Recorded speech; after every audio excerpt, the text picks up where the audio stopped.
Section 1. The Nuclear Poison Theory. The Springfield nuclear power plant has been sitting on the edge of town since the very first episode. Two cooling towers, a river running beside it, a yellow glow on the horizon at night that everyone in Springfield has learned to treat the same way you learn to treat a neighbor's loud music. You stop hearing it after a while because you have no choice. That plant is the beating heart of this theory. And the theory is this. The Springfield nuclear power plant has been slowly, quietly, systematically mutating every living thing in the town for decades. Not as a background joke, not as satirical shorthand. Literally, biologically. In ways that the show has been placing directly in front of us for over 30 years, while the audience accepted it as cartoon logic and moved on. Let's slow down and actually look at what we've been accepting. The plant itself, the facility, the physical structure, is by every measurable standard one of the most dangerous industrial sites ever depicted in fiction. A surprise safety inspection, one of the earliest episodes of the series, uncovered 342 individual violations. Think about that number for a moment. Not 3, not 12, not even 50, which would already be catastrophic for a nuclear facility. 342 separate ways in which this plant was failing to meet the basic safety requirements that exist to keep radioactive material from escaping into the surrounding environment. The estimated cost to bring the plant up to code was $56 million. Charles Montgomery Burns, the plant's owner, refused to spend it.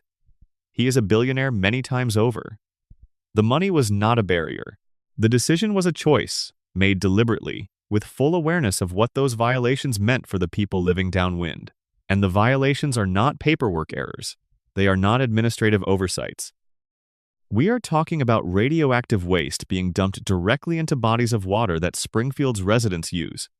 Radioactive waste scattered across children's playgrounds.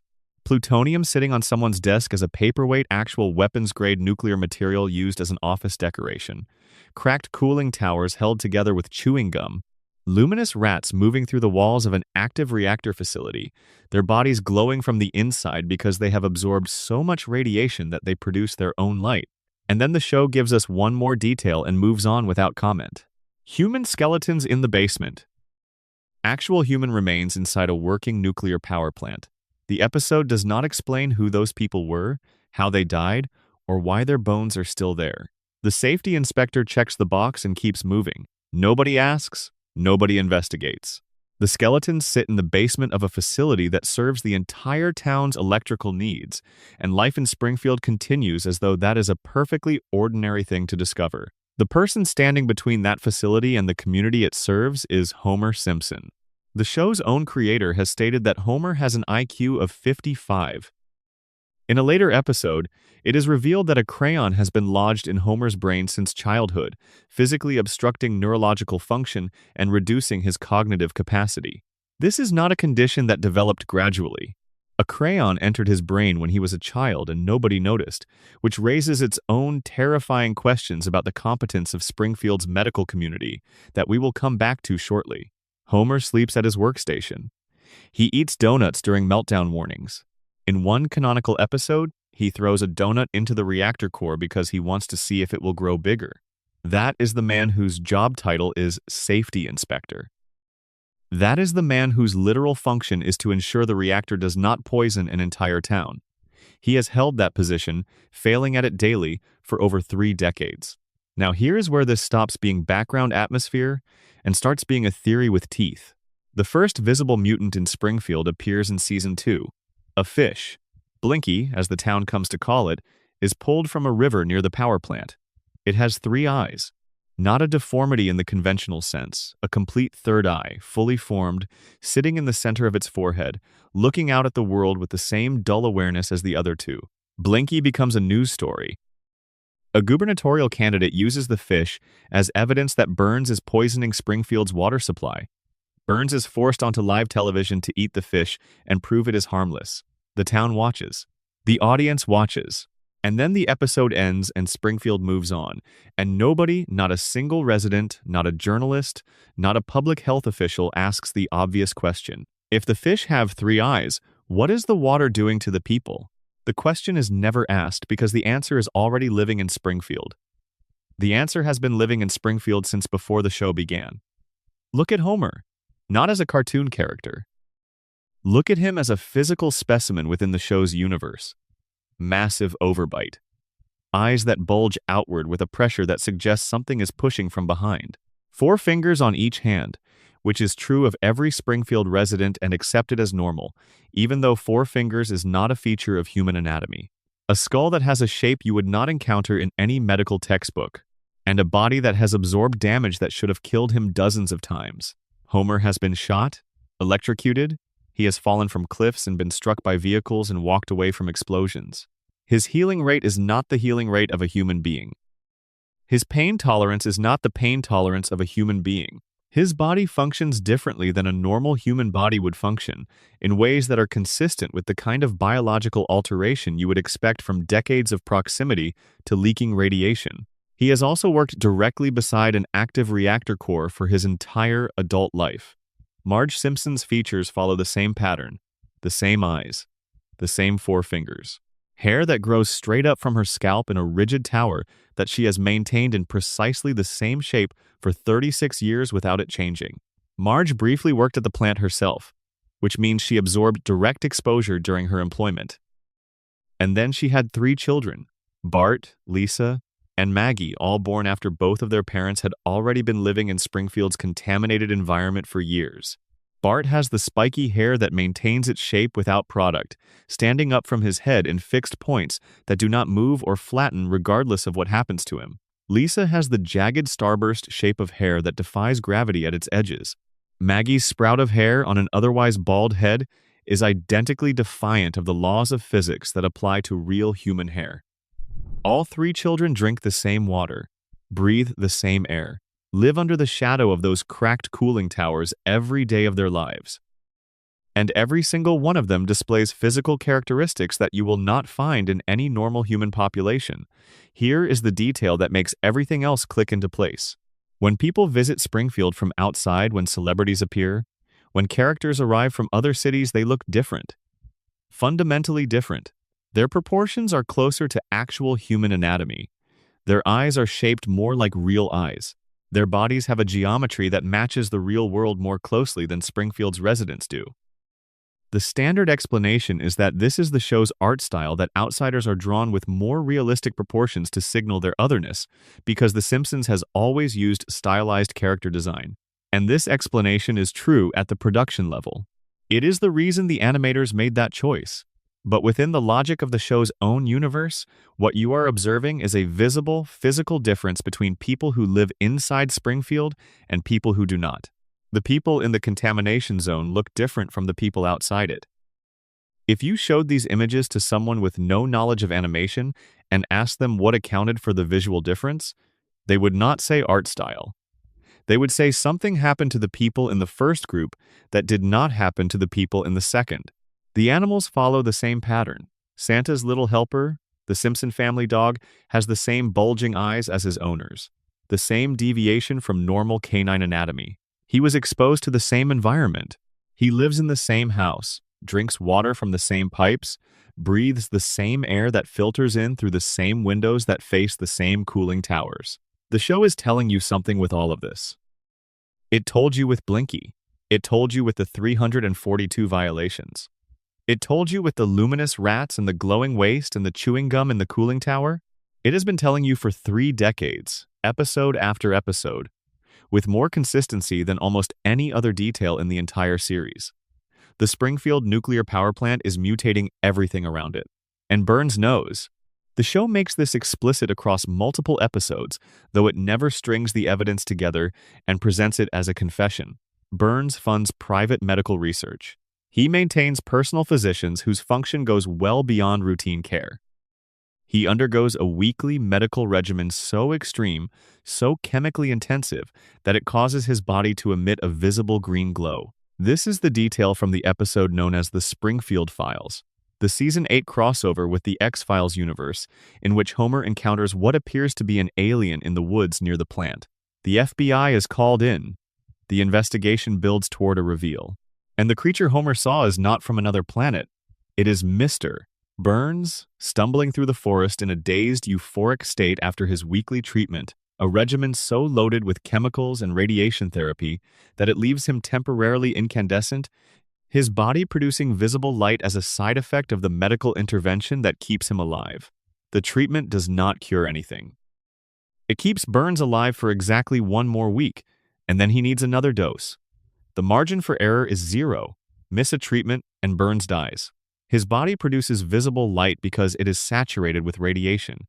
He literally glows in the dark. And the people of Springfield, upon seeing a glowing, stumbling figure in the forest, do not think the power plant. They do not think radiation poisoning. They think alien life form from outer space. That is the depth of the denial in this town. That is how thoroughly the residents of Springfield have been conditioned or damaged into not connecting the most obvious available dots. The Simpsons movie provides what may be the most direct evidence of all. Springfield's environmental contamination, accumulated over decades of violations and dumping and leaking and deliberate negligence, reaches a point so catastrophic that the Environmental Protection Agency, a real federal agency operating within the show's universe, determines that the town must be physically sealed under a massive glass dome to prevent its pollution from spreading to the rest of the country. Let that settle for a moment. The United States government looked at Springfield and concluded that the only way to protect the outside world from Springfield was to contain the town entirely. Not to send cleanup crews, not to fine Burns, not to pursue criminal charges or shut down the facility, to seal the entire population under a dome and treat the town as a contamination zone from which no pollutant should be allowed to escape. That is a government response to a public health catastrophe of almost incomprehensible scale, and every resident of Springfield is still inside when the dome goes up. Now apply this to the question of Homer's brain. Season 12 reveals that Homer once had the crayon removed from his skull, and that without it, his intelligence climbs to what the show describes as genius level. He becomes capable of understanding the world around him clearly for the first time. He reads, he analyzes, he sees patterns. He is, briefly, everything he could have been, and he sees Springfield for what it is. He sees his job for what it is. He sees the architecture of his own life, the structure of his own suffering, with a clarity that is unbearable, and so he has the crayon put back in. He chooses, consciously, to return to cognitive impairment. He chooses the fog over the clarity, because the clarity is too painful to sustain. But here is the question the show never asks directly. How did a crayon get lodged in a child's brain without anyone noticing? Homer went through his entire childhood, his entire adolescence, his entire adult life, seeing doctors in Springfield, receiving checkups from Springfield's medical professionals, and not a single one of them identified a foreign object in his skull. Either the medical establishment in Springfield is comprehensively incompetent, which, to be fair, it is possible in a town where the safety inspector has an IQ of 55 and once caused a nuclear incident with a baked good, or someone knew the crayon was there and chose not to remove it. If Burns's influence extends into the healthcare infrastructure of the town he essentially owns, if doctors in Springfield are looking away from the evidence of radiation damage in their patients, the same way the safety inspector looks away from the evidence of radiation damage in the plant, then Homer's crayon is not an accident. It is a maintenance decision. The people of Springfield, under this theory, are not merely unlucky. They are managed. Their cognitive impairment is not a side effect that Burns tolerates. It is a feature of the system he maintains. A cognitively impaired population does not ask questions about the facility that employs half the town. A population that cannot connect the fish with 3 eyes to the water they drink every morning is a population that will not organize, will not protest, will not challenge the billionaire who controls their electricity and their economy and the ground beneath their feet. When German investors briefly purchased the plant, they fired Homer immediately. They looked at his record, looked at his function, looked at what he was actually doing in that facility, and dismissed him on his first day. Then they assessed the cost of bringing the plant up to code and nearly went bankrupt from the estimate. Burns bought the plant back at a discount and rehired Homer before the week was out. A competent safety inspector would have shut that plant down. Homer ensures it stays open. He is not failing at his job. He is performing it exactly as Burns designed the position to be performed. The radiation theory, when you follow it to its conclusion, does not explain one mystery about The Simpsons. It explains every mystery. The characters do not age because their mutated biology has been altered at a cellular level in ways that affect normal aging processes. The town resets after catastrophic events because chronic neurological damage from radiation exposure compromises memory formation and retention across the population. Homer survives injuries that should kill him because his body has developed an abnormal resilience as a consequence of decades of radiation adaptation. The same mechanism that makes Blinky grow a third eye manifests differently across different biological systems. Burns remains alive through treatments that would kill a normal person because he has been actively managing radiation's effects on his body for over a century with resources that nobody else in Springfield possesses. And nobody asks why. Because the same contamination that mutated their bodies has damaged the part of the brain responsible for critical thinking, for pattern recognition, for the ability to look at a glowing man stumbling out of the forest near a nuclear plant and arrive at the most logical, available conclusion. Springfield is not a quirky cartoon town with eccentric residents. Springfield is a contamination zone with a population that is too damaged to recognize its own symptoms. The nuclear power plant does not sit at the edge of town as a background detail. It is the engine of the entire show. Every yellow face, every bulging eye, every impossible recovery, every forgotten catastrophe, every moment where the town resets and life continues as though nothing happened, it all traces back to those two cracked cooling towers, slowly exhaling invisible poison into the water supply, into the air, into the biology of every living thing within their reach. The plant made Springfield what it is. The plant is still making Springfield what it is. And the plant will keep making Springfield what it is for as long as Burns keeps the reactor running and Homer keeps not noticing. Which, based on the evidence of the past 36 years, appears to be forever. If you're still with me, drop a comment with the time and the place you're watching from. Whether it's 2 in the morning in a quiet bedroom or late afternoon on a couch somewhere, I want to know where this is finding you. And if you haven't subscribed yet, now is a good time. There is a lot more Springfield ahead of us tonight. Section 2. Homer's Coma. Now that we have established what the radiation theory explains about Springfield, we need to consider another possibility. A possibility that does not contradict the radiation theory so much as contain it, wrap around it, give it a different frame entirely. What if everything we just discussed, every detail about the plant, every observation about the mutations, every piece of canonical evidence we walked through is real, but only inside the mind of a man who has been unconscious since April of 1993? This is the Homer coma theory. It is, by a significant margin, the most widely discussed, most debated, and most internally consistent fan theory in the history of The Simpsons. And the more carefully you examine the evidence, the harder it becomes to dismiss. Let's start with the episode itself, because the setup matters. The 1st of April 1993. Season 4, Episode 18. The episode is called So It's Come to This, a Simpsons clip show. The premise is Bart playing a series of April Fool's pranks on Homer, escalating in scale each time. The final prank involves taking one of Homer's beer cans to an auto body shop and placing it inside an industrial paint shaker, the kind of machine designed to agitate heavy cans of paint at high pressure, mixing the contents through mechanical vibration. Bart places Homer's beer inside and leaves it. When Homer opens the can, the explosion does not simply startle him. The force of the pressurized spray is violent enough to send Homer to the hospital. He lands in a bed at Springfield General, injured and shaken. Across the room, there is a vending machine. Homer sees it. He wants a candy bar. He gets up to get one. The machine tips over and lands on him, and Homer Simpson flatlines. He enters a clinically unconscious state, a real coma.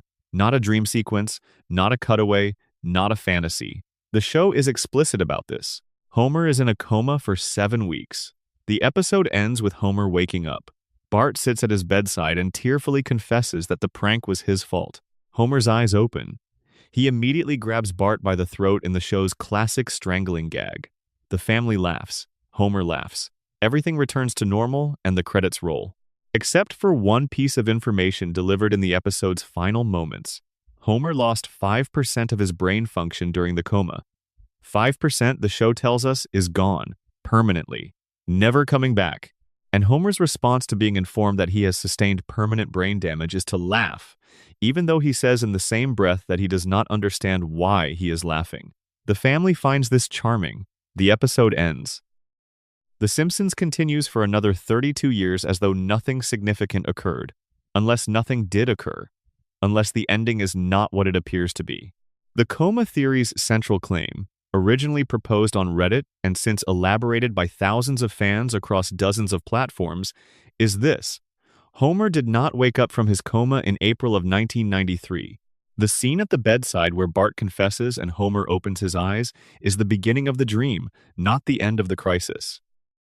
Every episode that has aired since that date, every storyline, every guest appearance, every impossible event, every reset and every miracle and every moment where Homer survives something that should have killed him, all of it is a dream being generated by the comatose mind of a man lying in a hospital bed in Springfield General, slowly losing brain function in the real world while his family waits beside him. The evidence is not a single clue. It is a pattern, and the pattern begins before the coma episode itself. 6 months before the vending machine falls on Homer, in Season 4's first episode, Homer has a conversation with God. An actual, canonical, face-to-face conversation in which God appears to Homer as a physical presence and speaks to him directly. During that conversation, God tells Homer that he will learn the meaning of life, but not yet. He will understand it, God says, but the time is not now. And then God says something that reads differently once you know what happens 6 months later. God tells Homer that his time is coming. The show presents this as a gentle theological gag, a warm cosmic exchange between a lazy man and a patient deity. But the coma theory reads it as a prophecy. God was telling Homer that his conscious life was approaching its end. That what was coming was not a punishment, not a reward, but a transition, and that on the other side of that transition, Homer would find the thing he had always wanted most, his family, exactly as they were, exactly as he needed them to be. Now look at what the show actually does after the coma episode. Before Season 4's midpoint, The Simpsons is a different show. Not different in terms of quality, the early seasons are widely considered among the best television comedy ever produced. But different in terms of what kind of show it is. The plots deal with recognizable problems. Homer tries to stop drinking and struggles with the craving. Marge considers whether she has made the right choices in her life. Lisa develops a crush on a substitute teacher that illustrates something true about loneliness and admiration. Bart faces being held back a grade and has to confront the possibility that his indifference to school has actual consequences. These are human stories. They are told with exaggeration and satire, but the core of each one is a recognizable human situation: financial pressure, marital doubt, academic failure, the quiet desperation of a man trying to maintain dignity in a job that strips it away.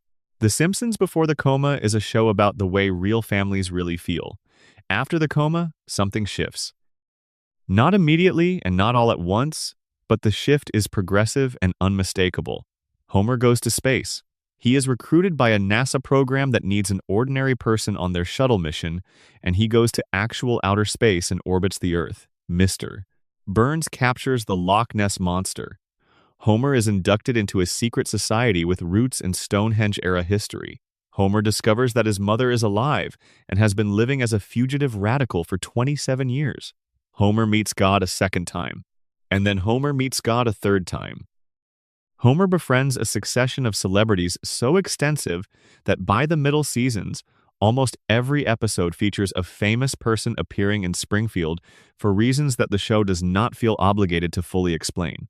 The escalation is not subtle. Casual fans have been discussing when The Simpsons got weird for decades.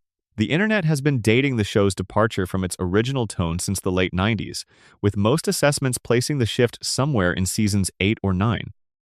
The coma theory argues that the shift begins precisely at the moment the vending machine falls, and that it has been moving in one direction ever since, away from the recognizable and toward the surreal, away from consequence and toward fantasy, away from the world as it is and toward the world as a dreaming mind would wish it to be. Because that is what dreams do. Dreams escalate. Dreams do not maintain the grounded logic of waking experience. They drift toward the remarkable, toward the excessive, toward the kind of event that would be impossible in real life, but feels inevitable in the floating, consequence-free space of unconscious thought. Homer goes to space because Homer's dreaming brain, a brain that loved cartoons and adventure stories, a brain that processed the world through the lens of someone who wished his life were more remarkable than it was, generates increasingly extraordinary scenarios, because that is the direction in which dreaming minds naturally move. The aging problem is perhaps the most compelling piece of evidence. We have all noticed that nobody in The Simpsons ages. Bart has been 10 years old for 36 years. Lisa has been 8. Maggie has been 1. Homer and Marge are perpetually in their mid-30s, without a new wrinkle or a gray hair between them, despite the passage of over 3 decades in the real world. Every theory about The Simpsons tries to account for this. The radiation theory offers mutated biology. The floating timeline concept offers production convention. But the coma theory offers something more emotionally precise. Nobody ages because they exist inside the mind of a man who went to sleep in April of 1993 and has not woken up. Homer's children do not age in his dream because his unconscious mind has no information about what they would look like older. He cannot imagine Bart at 16 or 20 or 30 because he was not there to see it happen. The last time Homer's conscious mind held a real memory of his son, Bart was 10 years old. The last time his waking eyes observed Lisa, she was 8. The last real moment he had with Maggie was a moment in which she was 1 year old, sucking on a pacifier, not yet walking reliably. His dreaming brain can only work with what it has. And what it has is a family frozen at the moment the vending machine fell. Marge does not age because the last time Homer's waking eyes saw her, she looked exactly like she looks in the show. His dream preserves her at that moment because it cannot construct a version of Marge that Homer has never observed. Dreams are built from memories. The coma theory says that Homer's memories are frozen at the moment he lost consciousness, and so his dream of his family is frozen there too. The celebrity appearances in later seasons fit this framework with an elegance that is almost unsettling. Homer's comatose body is lying in a hospital room. The television in that room is on, nurses talk nearby. Family members visit and bring the sounds of the outside world with them, news programs, music, conversation, cultural references. Homer's brain, in its reduced and deteriorating state, absorbs these fragments of ambient stimuli and incorporates them into the dream. The famous voices it half hears through the fog of unconsciousness become characters in the simulation. The names it catches from the television become guest stars in Springfield. Every celebrity who walks through the show in later seasons is, under this reading, a voice that leaked through the wall of Homer's coma and got woven into the dream world he is inhabiting. The show itself engaged with this theory in a way that is either a flat denial or a very elaborate wink, depending on how generous you are feeling. In season 34, an episode called Lisa the Boy Scout includes what was described as a deliberately leaked, fake-deleted scene in which Homer wakes from a long coma, and the reveal is that every outlandish episode was a dream. The scene is animated, voiced, and formatted exactly like a real scene from the show. The show then explains that this scene was planted by hackers and that it is not real and that Homer is absolutely not in a coma. But consider what that response required. Someone at the show, a writer, a producer, a decision maker had to approve the creation of that scene. They had to write it. They had to record it. They had to animate it. They had to release it in a form convincing enough that audiences would believe it was real. And then they had to construct a meta-narrative about hackers to explain why the scene existed without confirming its premise. The theory was not dismissed with a press release. It was dismissed with an animated scene that depicted the theory being true. Executive producer Al Jean addressed the theory directly in 2015 and called it fan speculation. He said it was not true. What he did not say, what the denial did not attempt to address, was why nobody ages. Why the show shifted so dramatically in tone after season 4. Why God told Homer his time was coming 6 months before Homer entered a coma. Or why the show has become progressively more surreal and disconnected from the consequences of real life with each passing year. He said it was not true, and the conversation moved on. But the question of why it feels so true, why it holds together so completely, why it explains so many things that have no other satisfying explanation, that question has never been answered. Because here's what the coma theory ultimately is. Underneath all of the evidence and the timeline analysis and the tonal shift arguments, it is a theory about what Homer wants. Homer Simpson's deepest wish is not complicated. It is not ambitious. It is not the kind of wish that poets write about or philosophers examine. Homer wants his family. He wants Marge to still love him. He wants Bart to still be his boy. He wants Lisa to still be playing her saxophone in her room down the hall. He wants Maggie to still be small enough to hold in one arm, still looking up at him with those enormous eyes that do not yet know how to be disappointed. He wants Friday night in the living room on Evergreen Terrace. He wants the couch gag to play. He wants the credits to roll and the episode to end and the next episode to start and everything to be fine again. In the coma, Homer gets all of that. His family is preserved at the moment he loved them most, in the form he knew best, in the house he recognized as home. The dream gives him a Marge who never leaves, children who never grow up and move away, a life that loops back to the beginning with each episode and starts over without the weight of accumulated loss. Homer's coma is not a nightmare. It is not a punishment. It is not a horror. Under this theory, it is the most merciful thing that could have happened to a man whose deepest need was simply this: to keep his family close for a little while longer.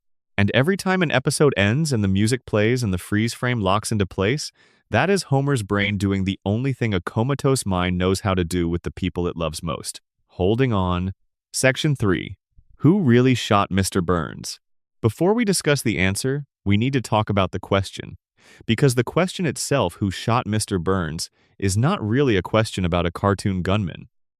It is a question about how Springfield processes truth, about how evidence works in a town that has already decided what it is willing to believe, and about whether a mystery that was declared solved was ever actually resolved. This story begins in the summer of 1995. Season 6, Episode 25. Who Shot Mr. Burns? Part 1. The Simpsons had never attempted anything like this before. An animated show staging a genuine mystery, a cliffhanger, designed with the architecture of a detective story, complete with planted clues, red herrings, a cast of suspects with genuine motives, and a national contest inviting the audience to participate in solving it before the answer was revealed. Fox promoted the event like a cultural happening. America's Most Wanted produced a companion special called Springfield's Most Wanted, treating the fictional crime as though it were a real unsolved case being broadcast to a real public that had real information to offer. The Simpsons, in the summer of 1995, was not just a television program. It was a national puzzle. And the puzzle required a crime worth solving. The writers obliged. Burns, in the weeks leading up to his shooting, had systematically antagonized every person in Springfield with a level of casual malevolence that went beyond his usual greed. He had drilled beneath Springfield Elementary and siphoned the oil from the underground deposit that the school had found, taking the money the school had expected to use for repairs and educational resources. He had financially destroyed Moe's Tavern by calling in a debt. He had created a sinkhole that collapsed the Springfield retirement castle. He had injured Santa's little helper, the Simpson family dog, in an incident that was both pointless and cruel. And then, as his crowning act, Burns built a device, a massive mechanical disc, and used it to block out the sun over all of Springfield. Not symbolically, physically. He positioned a structure above the town that prevented sunlight from reaching the ground, plunging Springfield into perpetual dimness. His plan was to make the town so dependent on artificial light that every resident would have no choice but to buy their electricity from the only power source available, his plant. Burns stole the sun from Springfield. He looked at a town that he was already poisoning with his waste and already controlling with his employment, and he decided that he also wanted to own their access to daylight. When Smithers objected, Burns fired him on the spot. His most loyal employee, the man who had managed his medical appointments and covered his crimes and maintained his household for decades, was terminated in seconds for expressing a moral objection. By the time someone shot Burns at the end of Part 1, he had given every person in Springfield a reason to want him dead. Every single one. The show went to considerable lengths to establish individual motives for an enormous cast of characters. Homer, because Burns had never once in their long working relationship remembered his name. Bart and Lisa, because the school had lost its funding. Grandpa Simpson, because the retirement home had been destroyed. Groundskeeper Willie, because he had lost his job as a consequence of the school's financial collapse. Tito Puente, the band director whose music program was cut. Mo, whose bar was gone. Smithers, freshly fired and spending the evening in an alcoholic spiral that would eventually produce its own false confession. The town gathered at a public meeting to confront Burns and demand answers. Multiple characters were visibly armed. The tension in the room was the kind of tension that precedes violence. And then someone in the parking lot pulled a trigger, and Burns staggered onto the town sundial and fell, his hands landing on two letters that would become the most debated clue in the show's history: W and S. Or, if you read from Burns's perspective as he lay looking up at the sky, M and S. The screen went dark. America waited all summer. Part 2 aired in September of 1995. The Springfield Police, under the guidance of Chief Clancy Wiggum, conduct an investigation that manages to be both comedic and structurally sound enough to function as an actual procedural. Smithers confesses immediately and with apparent sincerity, but the confession falls apart when it emerges that he was in a blackout state that evening and had actually shot someone else entirely. Old Jasper, in the wooden leg, in a completely different location. Smithers did not shoot Burns. He did not shoot anyone who mattered. He was too drunk to know which crime he was confessing to. The suspects are eliminated one by one through alibis and evidence. Principal Skinner has an alibi. Mo has an alibi. Tito Puente famously produces the greatest alibi in television history, a complete musical performance, explaining that he channeled his rage into composing a salsa number called Senor Burns, which serves simultaneously as evidence of innocence and as one of the better musical moments in the show's run. The investigation stalls, then progresses, then produces what appears to be decisive evidence: an eyelash found on Burns's suit. DNA analysis confirms it belongs to a Simpson. Homer's fingerprints are on the gun. Homer had the clearest motive of anyone who attended that meeting. Burns had spent years failing to remember the name of an employee he saw every single day, and the cumulative humiliation of that oversight had driven Homer to a breaking point that the show had been carefully building across multiple episodes. Homer is arrested. The case seems closed. And then Burns wakes from his coma and identifies his attacker, the baby, Maggie Simpson. According to Burns's account, he encountered Maggie in the parking lot after the meeting.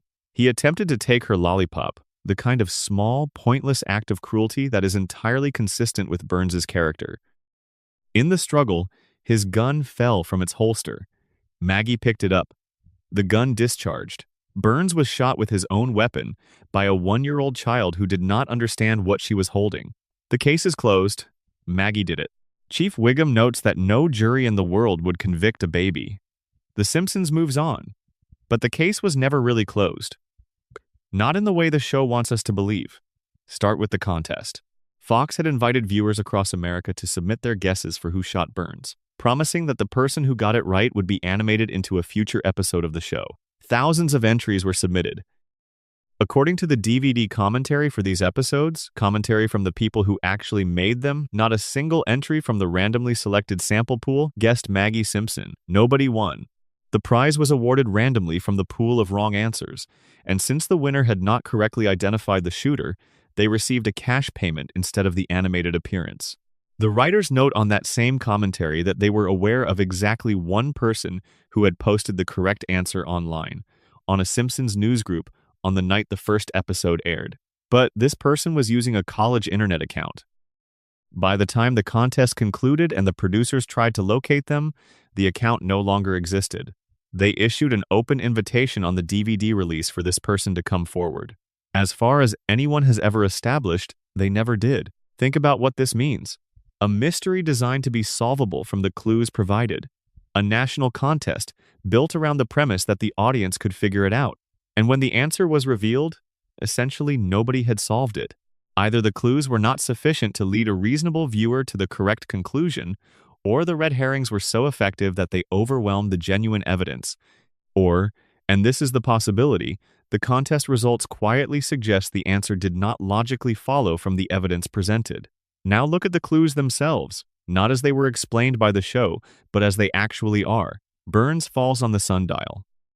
His hands come to rest on W and S, or from his perspective M and S. The show tells us this means Maggie Simpson, M for Maggie, S for Simpson.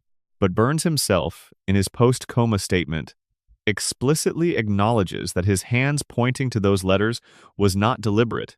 He did not position his hands to communicate anything. He fell. The letters were where his hands landed. The sundial clue is not a dying man's message to investigators. It is a coincidence that the show retroactively assigned meaning to in order to justify an ending it had already decided on. The victim himself says the clue was meaningless, and yet it stands as the central piece of evidence for the official verdict. Then there is the gun. Burns was carrying a weapon in a holster. In the moments before the shooting, the holster is shown to be empty. The gun was already missing from Burns's person before the attack occurred. Whoever shot Burns did not bring their own weapon to the town meeting. They used Burns's own gun, which means they either took it from him at some earlier point in the evening, or they found it somewhere between the meeting and the shooting. This significantly narrows the field of suspects. Most of the people at that meeting arrived armed. They brought weapons specifically because they were angry enough at Burns to consider violence. The person who shot Burns was someone who was not carrying a weapon, who did not plan to shoot anyone, who encountered the gun by chance in the parking lot and made an impulsive decision. A baby finding a gun on the ground is consistent with this profile. So is a significant number of other characters who were not carrying weapons that evening. Burns's last words before being shot were, "Oh, it's you." He recognized his attacker. He was not surprised. He was not frightened. He greeted the person the way you greet someone you have encountered before but do not consider a threat. "Oh, it's you," is recognition, not alarm. Now ask a simple question. Has Burns ever met Maggie Simpson in a context that would produce that kind of familiarity? Is there any canonical evidence that Burns knows who Maggie is, that he would recognize her on sight, that seeing her in a parking lot would prompt him to say, "Oh, it's you?" in a tone of unsurprised recognition? Burns barely remembers Homer. Homer, who has worked for him for decades and whose name Burns forgets on a near-weekly basis. The idea that Burns would see a baby in a parking lot and respond with warm recognition, the kind of casual acknowledgement you give to a familiar face, is not consistent with everything else the show has established about how Burns relates to the people around him. In season 18, Homer claims that he was the one who shot Mr. Burns. He says it out loud, on camera. No one in the room reacts.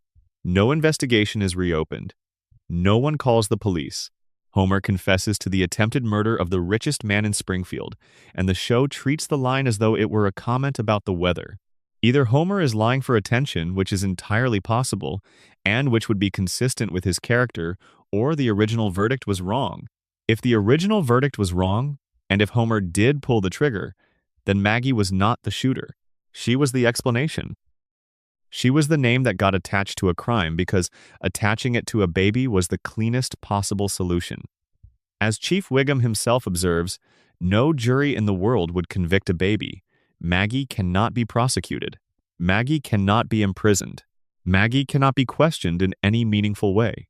Maggie is the perfect fall person, small, innocent in the eyes of the law, regardless of what she may or may not have done, and incapable of either confirming or denying the accusation. If someone in Springfield's power structure wanted to protect the real shooter, identifying Maggie as the culprit was the most elegant available solution. The Marge theory, proposed by a Reddit user and since elaborated by many others, makes an uncomfortable amount of sense when examined carefully. Marge had every reason to want Burns gone. He destroyed her children's school. He stole the sun from her town. He injured her family's dog. He is the embodiment of everything that makes Springfield a hard place to raise a family. Marge is a devoted mother and a woman who has spent the entire series absorbing the consequences of other people's decisions without ever having a meaningful outlet for the rage those consequences should produce. More significantly, the theory argues that Burns was not going to identify Marge as his shooter even after waking from his coma. Earlier in the series, Burns falls in love with Marge during a period when she works at the plant. The feeling is not mutual, and Burns eventually accepts this, but the episode establishes that Burns has a particular regard for Marge that goes beyond his usual indifference to the people around him. Under this reading, Burns woke up in that hospital bed, remembered who had shot him, and protected her. He pointed at the sundial and let the town interpret the letters however they wished. Maggie became the answer because Maggie was convenient, and Burns let it happen because the alternative was naming Marge. The alternate endings that were produced but not broadcast add another layer of uncertainty. A complete alternate conclusion, fully written, fully voiced, fully animated, was produced in which Smithers is revealed as the actual shooter. This ending was not a rough cut or a sketch. It was a finished product that was shown to audiences in a later clip show episode, dismissed by the show's fictional host as the ending that would have been downright nutty because it required ignoring the DNA evidence. The host then explicitly compares this to the O.J. Simpson trial, where a jury did exactly that, set aside DNA evidence and arrived at an acquittal. The show is winking at you. It is telling you that juries ignore evidence. It is telling you that official conclusions do not always follow from the facts.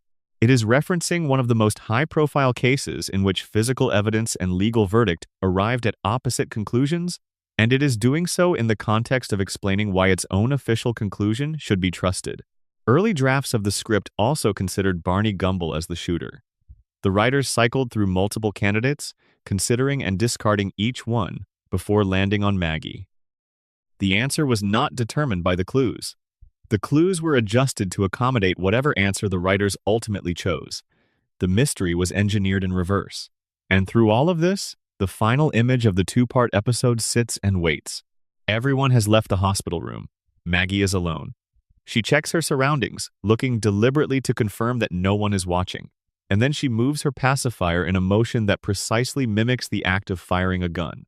The show wants this to read as confession, as the quiet flourish of a 1-year-old who knows what she did and is privately acknowledging it. And it may be exactly that, but it may also be something else. Babies mimic what they observe. If Maggie watched someone shoot Burns, if she was present when the shooting occurred, a witness rather than a perpetrator, she might replicate the motion the same way she would replicate any action she had seen performed, not confessing, remembering, watching the event replay in whatever passes for memory in a mind that has not yet developed language. The official answer is Maggie Simpson. The show committed to it. The production team stands behind it. The DVD commentary frames it as settled. But the contest that nobody won, the clues that the victim himself said were accidental, the alternate endings that were fully produced, Homer's unexamined on-camera confession in a later season, and the final image of Maggie alone in a room with her pacifier drawn like a weapon, none of these things belong to a mystery that has been cleanly resolved. The greatest mystery in Simpsons history was not solved. It was closed. And in Springfield, those are not the same thing at all. Section 4. The Immortality of Mr. Burns. Charles Montgomery Burns was born sometime in the late 19th century. The show has placed his birth at various points and contradicted itself across dozens of episodes, but the most conservative reading of the available evidence puts him at well over 100 years old. The more generous reading pushes closer to 140. By any calculation, Burns should not be alive, and yet he runs a multi-billion-dollar corporation. He manipulates the politics of an entire town. He schemes with a patience and a long-term strategic intelligence that most human beings with their shorter time horizons and their compressed perspective cannot match. Burns plays the game at a different pace because he has been playing it for longer than most of the other players have been alive. This should be impossible. The question of why it is not impossible, why Burns is still here and still functioning at the level he does, is one of the most quietly disturbing threads running through the entire series. Start with what we know from the Springfield files. Burns undergoes a weekly medical treatment. The details are not specified with clinical precision, but what the show makes clear is this. The regimen is intensive enough that it causes his body to emit a visible green glow in the hours after the treatment is administered. It is so chemically aggressive that it leaves Burns in a dazed, euphoric state stumbling through the woods near the plant, radiant and disoriented, indistinguishable to the people of Springfield from an alien entity. The treatment keeps him alive for exactly 7 more days, not 7 days on average. Not approximately 7 days with some variation depending on his condition. Exactly 7 days, after which the intervention needs to be repeated or Burns will die. The window is that precise. The margin is that small. His life is maintained on a weekly schedule the way you maintain a piece of equipment that cannot be allowed to fail. And the treatment involves radiation. The man who owns a nuclear power plant, The man whose facility has been leaking radioactive material into Springfield for decades is personally dependent on controlled radiation exposure to sustain his own biological processes. Burns is not merely profiting from radiation, he is powered by it. His body has been so fundamentally altered by a century of proximity to nuclear material, first as the owner of an early nuclear facility, then as the proprietor of the Springfield plant, that it can no longer maintain itself through normal cellular mechanisms. He requires external radiation input the way a normal human body requires food. Take it away and his systems shut down within a week. His biology has been so thoroughly rewritten by radiation exposure that he has effectively become a different kind of organism, one that runs on the same fuel as his plant, rather than on the ordinary chemistry of human life. This explains something the show has depicted repeatedly and never fully accounted for. Burns visits a doctor who informs him, in one of the most famous scenes in the series, that he has every disease known to medical science. Every single one. Simultaneously. Every illness that has ever been cataloged, every pathogen that has ever been identified, every cellular malfunction that the human body can develop, they are all present in Burns's system at the same moment. The doctor's explanation is what he calls Three Stooges syndrome. Every disease in Burns's body is trying to kill him. But because every disease is present simultaneously, and each one requires different conditions to progress, they are locked in a state of mutual obstruction. Each illness blocks the advancement of every other illness. They are crowded so tightly together in Burns's biological system that none of them has room to move. The doctor frames this as a strange kind of invulnerability. Burns is the sickest man in the country, but functionally unkillable, because everything that should kill him is being held in check by everything else that should kill him. The scene is written as a medical joke, a dark, absurdist observation about the perversity of extreme old age. But if you apply the radiation theory to it, the Three Stooges syndrome stops being a joke and becomes something more coherent. Burns's weekly radiation treatments do not cure his diseases. They cannot. The diseases are too numerous and too varied for any treatment to address all of them simultaneously. What the treatments do is manage them. They maintain the equilibrium. The radiation administered in precise doses on a precise schedule acts as a regulator, keeping every illness in perfect stasis, preventing any single condition from achieving dominance over the others. It is, in the most literal sense, maintenance. Burns's body is a reactor, and his weekly treatments are the equivalent of adjusting the control rods to prevent a meltdown. Remove the treatments, and the equilibrium collapses. One disease surges ahead of the others. It progresses, and then Burns dies, not from old age or from a single catastrophic failure, but from whichever illness wins the race once the external control is removed. This is why Smithers is not merely a loyal assistant. Smithers is a life support system. His function in Burns's household extends beyond secretarial work, beyond companionship, beyond the complicated devotion that has been the subject of so much fan discussion. Smithers manages Burns's treatment schedule. He ensures that every weekly appointment is kept. He monitors Burns's physical condition with the kind of vigilance that borders on obsession, watching for signs that the treatment is losing its effect, adjusting the logistics to guarantee that the next dose arrives on time. The show has established repeatedly that if Smithers were ever permanently removed from his position, if he quit, if he were fired, if something happened to him, Burns would be helpless in a way that goes beyond the emotional or the practical. Without Smithers managing the treatment schedule, Burns misses a dose. The equilibrium collapses.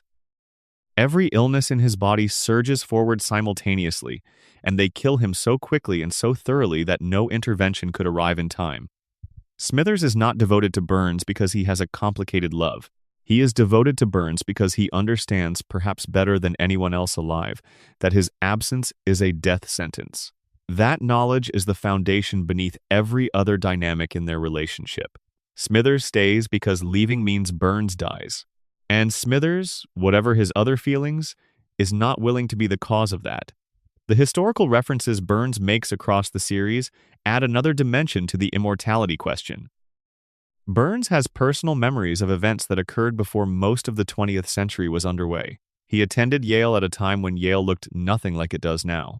He served in World War II in a capacity that the show describes as morally ambiguous. At best, there are suggestions that his service involved collaboration with forces that the Allied cause was fighting against. He stole a trillion-dollar bill from the United States government during the war and concealed it for decades.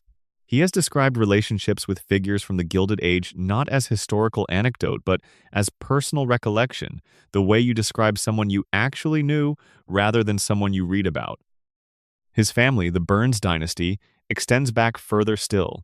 The show has depicted the Burns family tree as one of the oldest continuously powerful lineages in American history.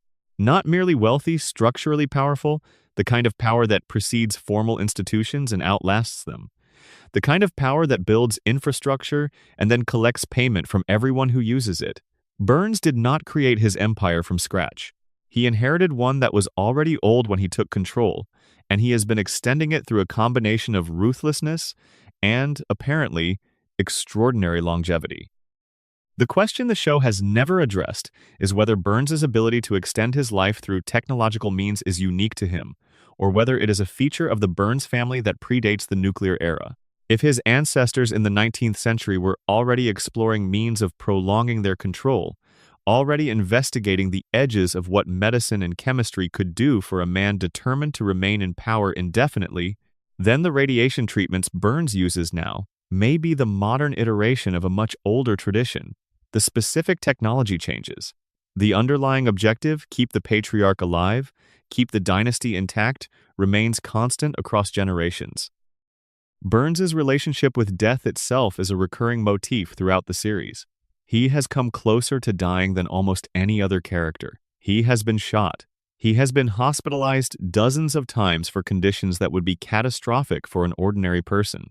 He has collapsed, fallen, been poisoned, been abandoned in the wilderness, been subjected to medical crises of various kinds, and he comes back from all of it not through the cartoon resilience that lets Homer walk away from explosions, but through infrastructure. Through the machinery of extraordinary wealth, which ensures that no matter what state his body reaches, there will always be someone standing nearby with the medical resources to intervene. Homer's survival is passive. It happens to him. He falls and gets up and does not understand why he survived, because he is not the one responsible for his own survival.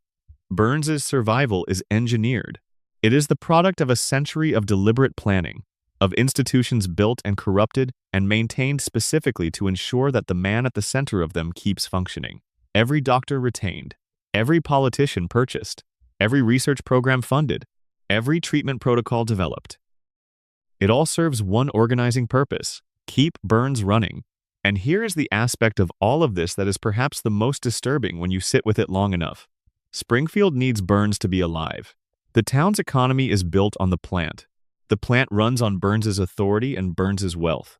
Burns's wealth is sustained by the plant's output. The treatments that keep Burns alive are affordable only because Burns's wealth provides them. Everything feeds everything else in a loop that has no exit. Springfield cannot allow Burns to die, because Burns dying means the plant's future becomes uncertain, and the plant's future becoming uncertain means the economic foundation of the entire town is at risk. The residents of Springfield are dependent on the man who is poisoning them. They require the continued operation of the facility that is mutating their children. And the man at the center of all of it requires their continued dependence to fund the treatments that keep him alive. It is a system. It is a closed, self-sustaining, self-reinforcing system. And everyone in it, Burns, the plant, the town, the residents, the medical establishment, the political infrastructure, is caught in a loop that is much easier to maintain than to break. Burns is not immortal in any fantastical sense. He is not magical. He has not discovered a mystical secret. He is something more banal and more frightening than that. He is too expensive to die.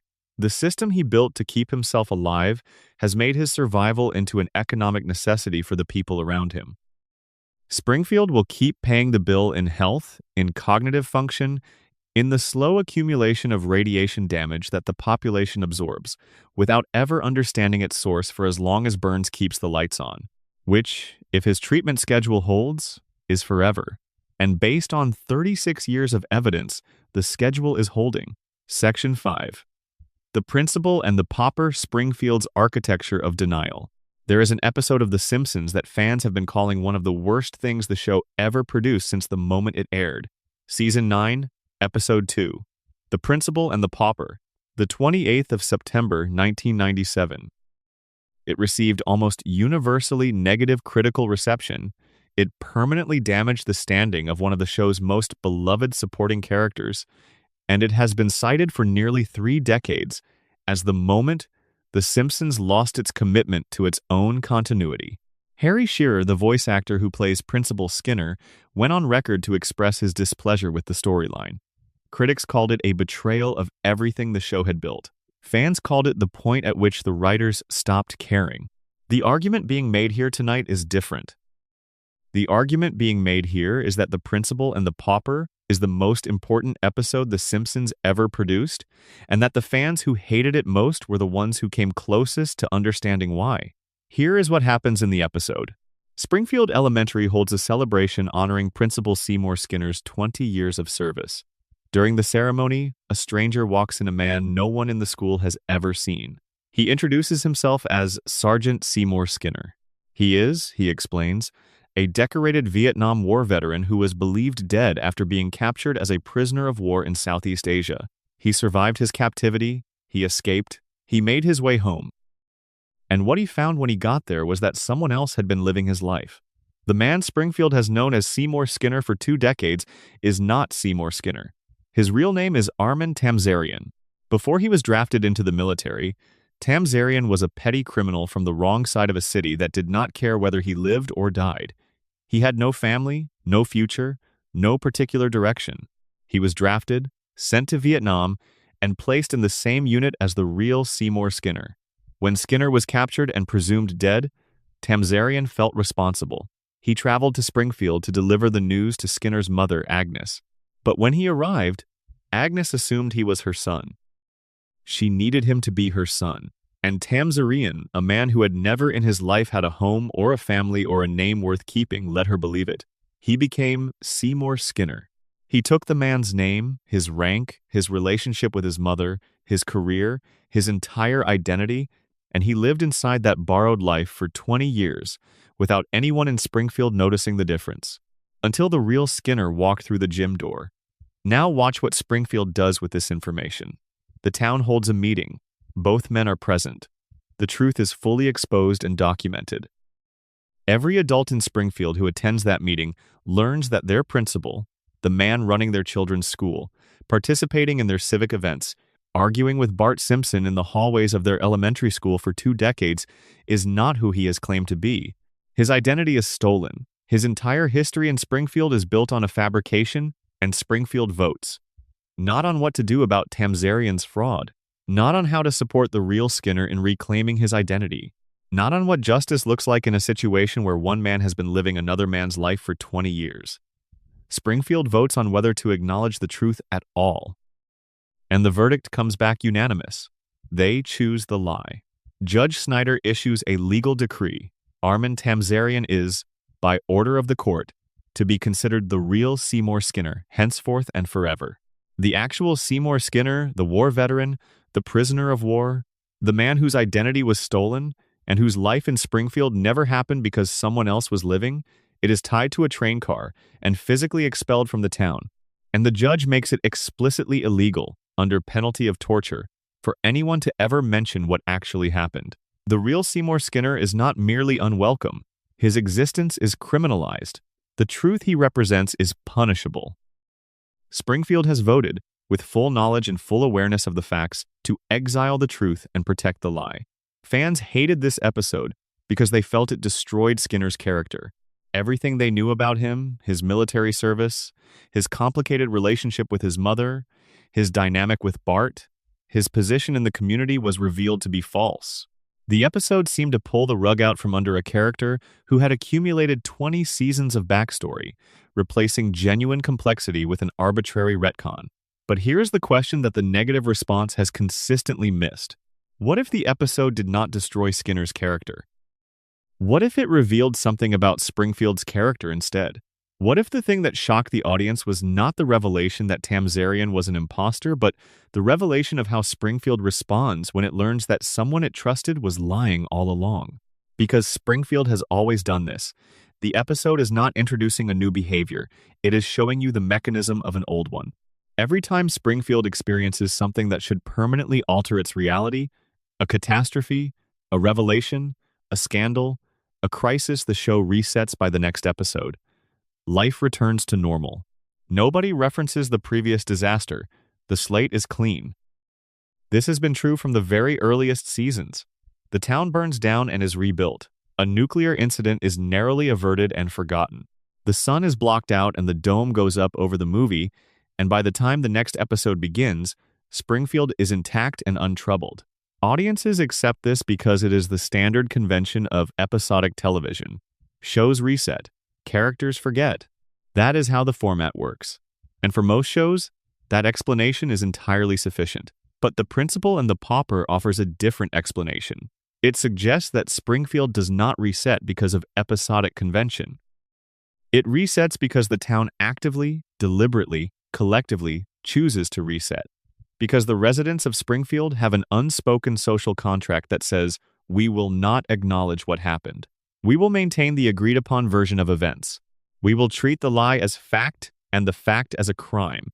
And anyone who insists on the truth will be removed from among us. This is not a cartoon trope. This is a recognizable human phenomenon. Communities, particularly small, economically fragile communities with a strong sense of local identity, have a documented capacity for collective denial. Scandals are buried not because everyone agrees to bury them in an explicit meeting with a vote and a legal decree, but because the social cost of acknowledging them is higher than the social cost of pretending they did not happen.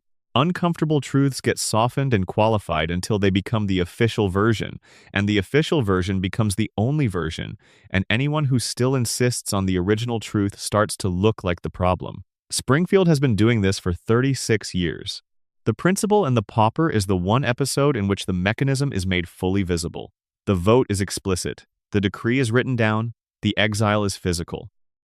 The thing that has been happening off-screen in every other episode is shown on-screen in this one, and the audience, unaccustomed to seeing the machinery in operation, recognizes it as wrong because they can see it happening. The real Seymour Skinner is what the show calls the last honest man in Springfield. He is a man who arrives with documentary proof that the official narrative is false, that the community has been living with an imposter in one of its most visible institutional roles, and whose reward for this honesty is to be tied to a train and sent away so that Springfield can continue, undisturbed. Springfield's response to the truth is not confusion or shame. It is a legal judgment and a physical deportation. Now apply this to everything else in the show's universe. Why does the town not question the power plant after Blinky? Why does nobody investigate Burns after the dome? Why does Homer continue working for the man who destroyed his mother's life without ever connecting those facts? Why do 342 safety violations not produce a single public health movement, a single protest, a single demand for accountability? Because questioning any of those things means acknowledging what those things imply. And acknowledging what they imply means following the chain of consequences to its conclusion. And the conclusion is that the town's economy is dependent on a facility that is slowly poisoning them. And admitting that means something has to change. And something changing means uncertainty. And uncertainty is the thing that Springfield, as a community, has decided it cannot survive. So the town forgets. It votes to forget. It makes forgetting the law. If the coma theory is true, this episode carries an additional weight that is almost too heavy to examine directly. If everything since season 4 is Homer's dream, then Homer's unconscious mind invented a scenario in which an entire community votes to accept a lie because the truth is too disruptive to live with. Homer needs to believe this is possible. He needs to believe that a stolen identity can become real through collective agreement, that a fake version of a life can replace the authentic one and be made legitimate by consensus. Because that is what Homer's coma is. A fake life, a simulation, a dream that has been running for decades, presenting itself as reality, maintained by Homer's unconscious mind the way Springfield maintains Tamzarian's identity through continuous agreement. Never examined, never challenged, with the dream logic equivalent of a judge's decree, ensuring that the real world, with its real time passing and its real consequences, cannot get through. Homer dreams a Springfield that works on the same principle as Springfield's treatment of Armin Tamzarian. The fiction is the fact. The lie is the law. And as long as nobody questions it, the dream is indistinguishable from reality. The Principal and the Pauper is not the worst Simpsons episode. It is the one that showed you exactly how Springfield works, stripped of the satire and the distance and the comfortable convention of episodic television. It showed you the vote. It showed you the exile. It showed you that the town's relationship with reality is not incidental to the show's structure but fundamental to it. Springfield does not forget because its residents are cognitively impaired by radiation, though they may be. Springfield forgets because forgetting is a community decision, and the last person who refused to go along with that decision is somewhere out there, tied to a train, exiled from his own name, living proof that in Springfield, the truth does not set you free. It gets you expelled. Section 6. Maggie Simpson, the smartest person in Springfield. Maggie Simpson does not talk. She has not talked in any meaningful or sustained way across 36 years and nearly 800 episodes of television. She communicates through sounds, the rhythmic movement of a pacifier, the occasional gasp, the rare and precious vocalization that the show treats as a significant event when it occurs. Her first word, "Daddy," was voiced by Elizabeth Taylor in what amounted to a guest appearance, and it happened once and was never repeated. She cannot walk without falling. She navigates the world at a crawl, occasionally pulling herself upright against furniture before losing her balance and returning to the floor. She is, by every available metric of observable behavior, an infant 1-year-old, pre-verbal, pre-ambulatory, entirely dependent on the adults around her. She is also, the evidence strongly suggests, the most capable and dangerous person in all of Springfield.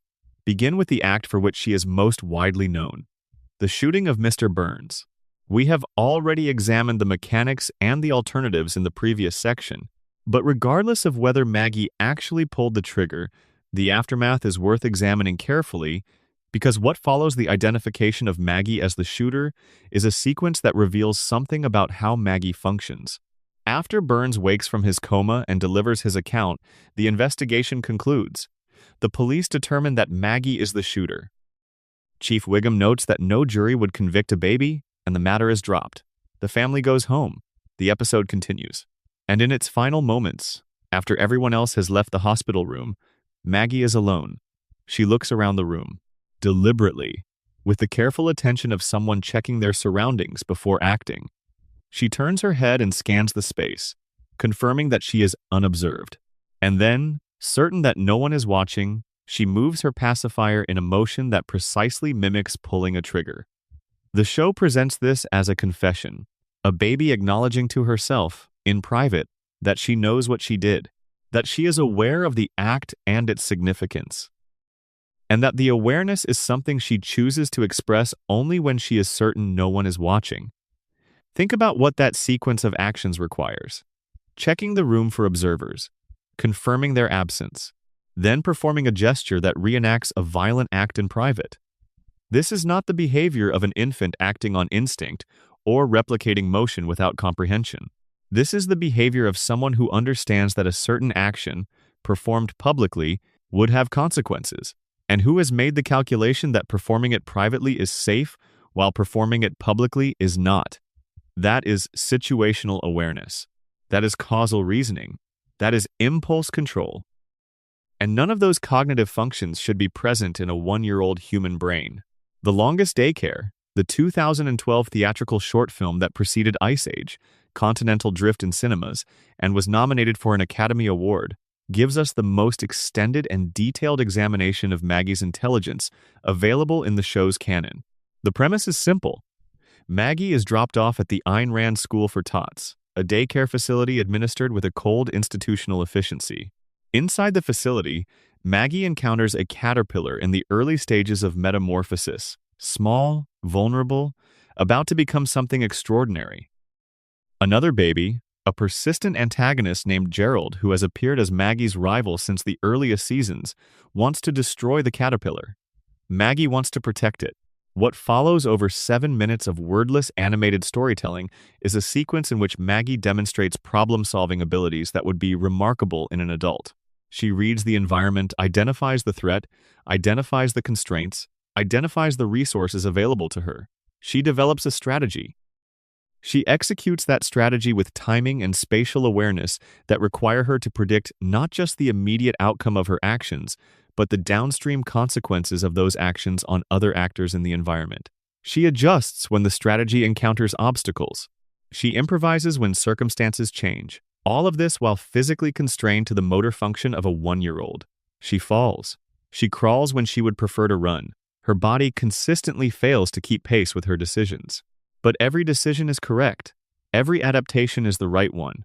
Every choice she makes in the environment represents the optimal available response to the problem she is facing.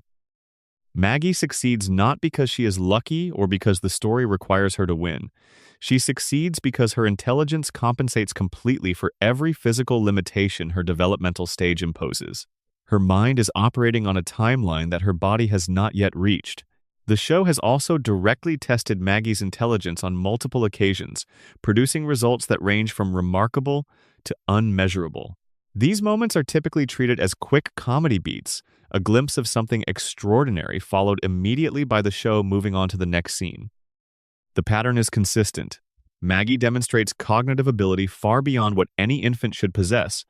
The family fails to notice, and the moment passes. They fail to notice because the family is always occupied with something else. Homer's current crisis, Bart's most recent scheme, Lisa's most recent crusade. The Simpson household is a continuous and extremely loud conversation between people who believe they are the most important person in the room.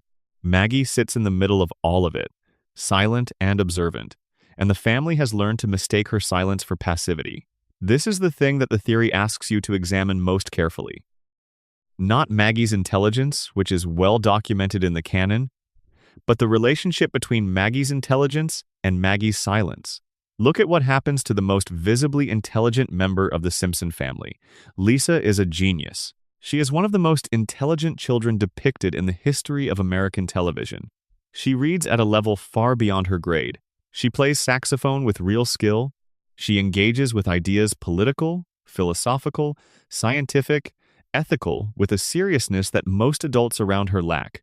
Her IQ is documented to be extraordinary, and none of it protects her.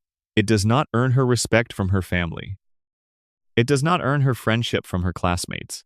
It does not make Springfield more receptive to her perspective or more interested in her experience. Lisa speaks up and is ignored. Lisa challenges authority and is punished. Lisa tries to improve the world around her and finds that the world around her does not particularly want to be improved, and that the person who suggests improvement is more likely to be excluded than to be heard.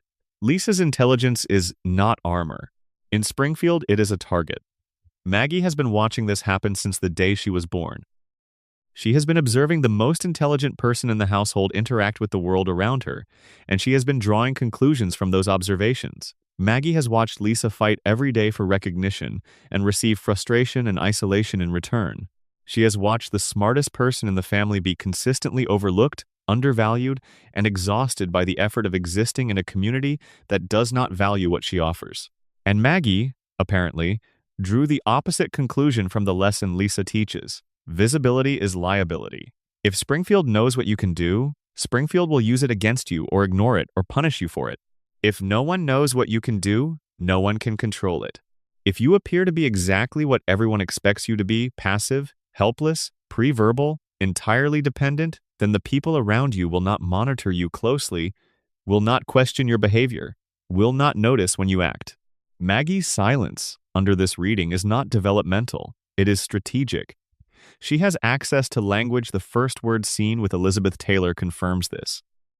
She chooses not to use it, because using it would change how she is perceived, and she has calculated that being underestimated is a more powerful position than being understood. Consider the pattern of everything she has accomplished through silence.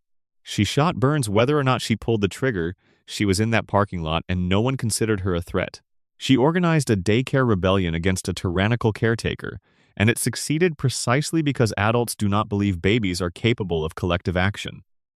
Every time Maggie has intervened in a situation that required intelligence and capability, the effectiveness of her intervention has depended on the fact that no one was watching her closely enough to anticipate it.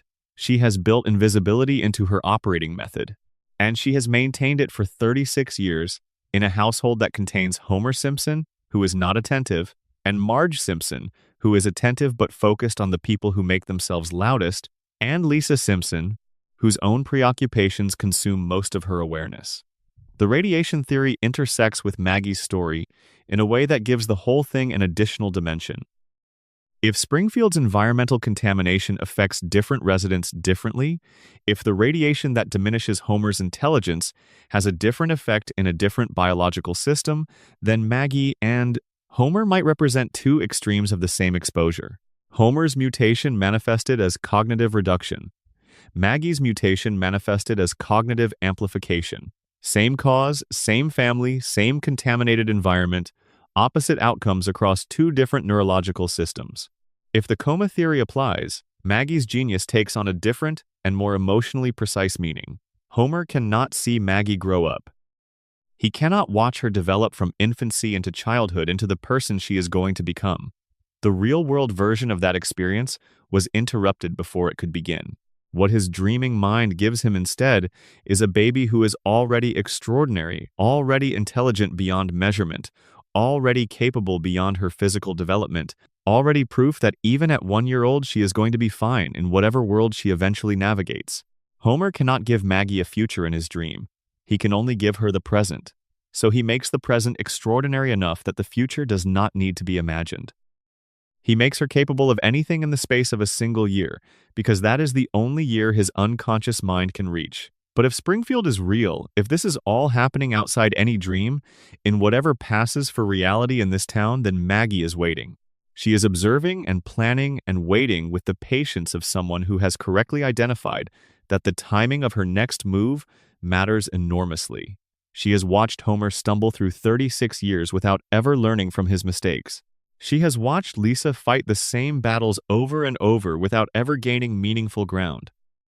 She has watched the town operate on the principle that power belongs to the man who owns the power plant, and she has made a different kind of plan.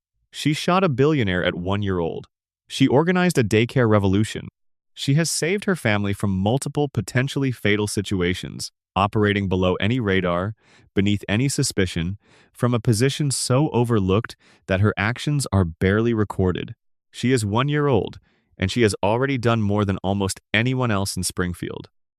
Whatever she is waiting to do with the rest of her life, whenever she decides the time is right to stop pretending to be only a baby and become whatever it is she has been quietly becoming, Springfield will not see it coming. That is exactly the way Maggie designed it. Section 7. The predictions. Let's get the famous ones out of the way first, because you have almost certainly encountered them. They have been shared and reshared across every platform capable of distributing an image, and the shock of recognition they produce has made The Simpsons famous in the 2020s in ways that are almost independent of the show's actual content. In the year 2000, the episode Bart to the Future depicted a future in which Lisa becomes the first female president of the United States. Her predecessor, the episode specifies, is Donald Trump. The episode aired 16 years before Trump won the 2016 election. In a 1995 episode, the show depicts what appears to be a smartwatch, a wrist-mounted computer capable of video communication years before the technology existed. In 1994, Homer goes to space alongside Buzz Aldrin in a story about civilian space travel, decades before commercial space tourism became a viable industry. In 1998, Homer stumbles onto a mathematical equation that appears to anticipate the mass of the Higgs boson particle, which would not be experimentally confirmed until 2012. In 1999, he proposes a theory that the universe is donut-shaped, and years later, cosmologists examining radiation patterns find evidence consistent with a toroidal universe. In 1993, a flu virus originating in Asia spreads to Springfield, causing mass panic, supply shortages, and a chaotic search for a cure, 27 years before COVID-19. During that fictional outbreak, the town accidentally releases a swarm of killer insects, and during the actual 2020 pandemic, Asian giant hornets dubbed murder hornets by the media appeared in the United States. In 1996, a joke involved Cypress Hill inadvertently booking the London Symphony Orchestra. In 2024, Cypress Hill actually performed with the London Symphony Orchestra at the Royal Albert Hall. In 1998, the show depicts Disney acquiring 20th Century Fox. In 2019, Disney acquired 20th Century Fox. The list extends considerably further. Every time a new item is added to it, the internet goes through the same collective experience, the shock of recognition, the slightly unsettling feeling that a cartoon from the 90s somehow knew what was coming. The question that always follows: how did they know? The people who make the show have an answer, and it is not mysterious. Al Jean, who has been an executive producer since the earliest seasons, addresses the prediction phenomenon directly whenever it comes up. His explanation is blunt. If you throw enough darts, some of them are going to hit the bullseye. That is not dismissiveness, it is statistical accuracy. Producer Bill Oakley, who ran the show during several of its peak seasons, put it differently. The predictions are mostly coincidence, because the episodes are old enough that history has had time to repeat itself. The show has produced nearly 800 episodes over 36 years. Each episode contains dozens of jokes, observations, predictions, satirical extrapolations, and satirical comments on American culture, technology, politics, and social behavior. When you generate that volume of speculative content over that length of time, some percentage of it will eventually align with real events through sheer probability. Fact-checking organizations have examined the most prominent predictions and found consistently that the majority have simpler explanations than prophecy or foreknowledge. The Trump prediction is the most illustrative example. Trump had been publicly discussing a presidential run since the late 1980s, appearing on television, speculating about his political ambitions, positioning himself in the cultural imagination as a potential candidate. The Simpsons writers did not predict that Trump would become president.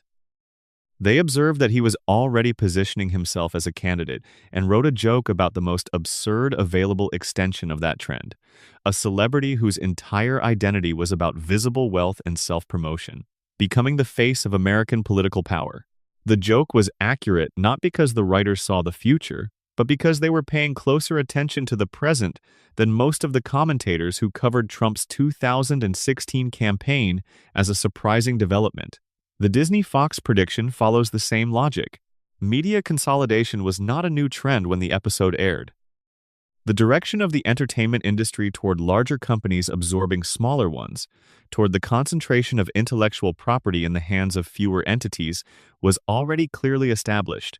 The writers did not predict the specific Disney-Fox deal. They observed that the trend pointed toward exactly this kind of outcome and made a joke about it happening. The smartwatch episode works the same way. Technology had been shrinking and becoming more personal for decades by the time that episode was written. Wearable computing was already being discussed in tech circles and research contexts. The writers imagined a logical continuation of a direction that was already in motion. The Simpsons writing staff is, historically, one of the most academically credentialed in the history of American television comedy. Multiple writers hold degrees from Harvard, Yale, and other research universities. Several have significant backgrounds in mathematics, computer science, and political science. They are not generating random ideas in the hope that some of them will come true.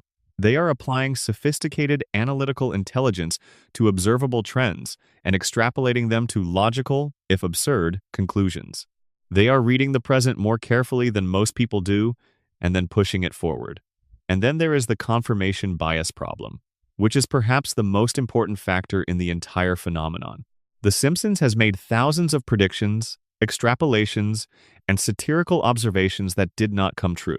Jokes about jetpacks and flying cars and moon colonies and political outcomes that went a different direction. Jokes about cultural shifts that never materialized. Technological predictions that the real world declined to fulfill. Nobody screenshots those. Nobody builds viral posts around the times the Simpsons got it wrong. The internet is not structured to amplify failure, it is structured to amplify the surprising, the remarkable, the things that produce the sensation of uncanny recognition. The result is a highlight reel. 800 episodes, thousands of jokes and predictions, filtered through the most powerful confirmation bias machine ever constructed the collective attention of the internet until only the accurate ones remain visible. The inaccurate ones dissolve into the archive. The accurate ones get shared until they feel like evidence of something extraordinary. They are not evidence of prophecy. They are evidence of what happens when you produce enough content about the direction of a culture and then let that culture filter the results. But, and this is where the phenomenon gets genuinely interesting, the debunking does not fully explain everything. Some of the specific predictions are precisely accurate in ways that trend extrapolation alone does not account for. The Trump episode did not just note that a celebrity might seek political power. It specified Trump, showed him descending an escalator in a visual sequence that echoes the announcement he made in 2015, and had the joke land in a context that matched the eventual reality in multiple specific details simultaneously. The Siegfried and Roy episode did not just observe that exotic animal shows might go wrong. It depicted a white tiger attacking a performer in a way that closely matches the specific incident that ended Roy Horn's career. These are not vague gestures at a general trend. These are specific details that align with future specific events in ways that require more coincidences to stack on top of each other than simple statistical volume would readily produce. Which brings us to the meta theory, the one that is more interesting than any conspiracy and more accurate than any claim of prophecy. The Simpsons does not predict the future. The Simpsons shapes the future through cultural influence rather than foreknowledge. The show has been running for longer than most of its current audience has been alive. Its jokes are part of the American cultural vocabulary. Its observations have become part of how Americans process and understand their own experience. When The Simpsons makes a joke about Trump becoming president, the joke enters the cultural bloodstream. It becomes a reference point. Millions of people see it, remember it, repeat it, and carry it as a frame of reference into every subsequent news story about Trump's political ambitions. The joke does not predict the future.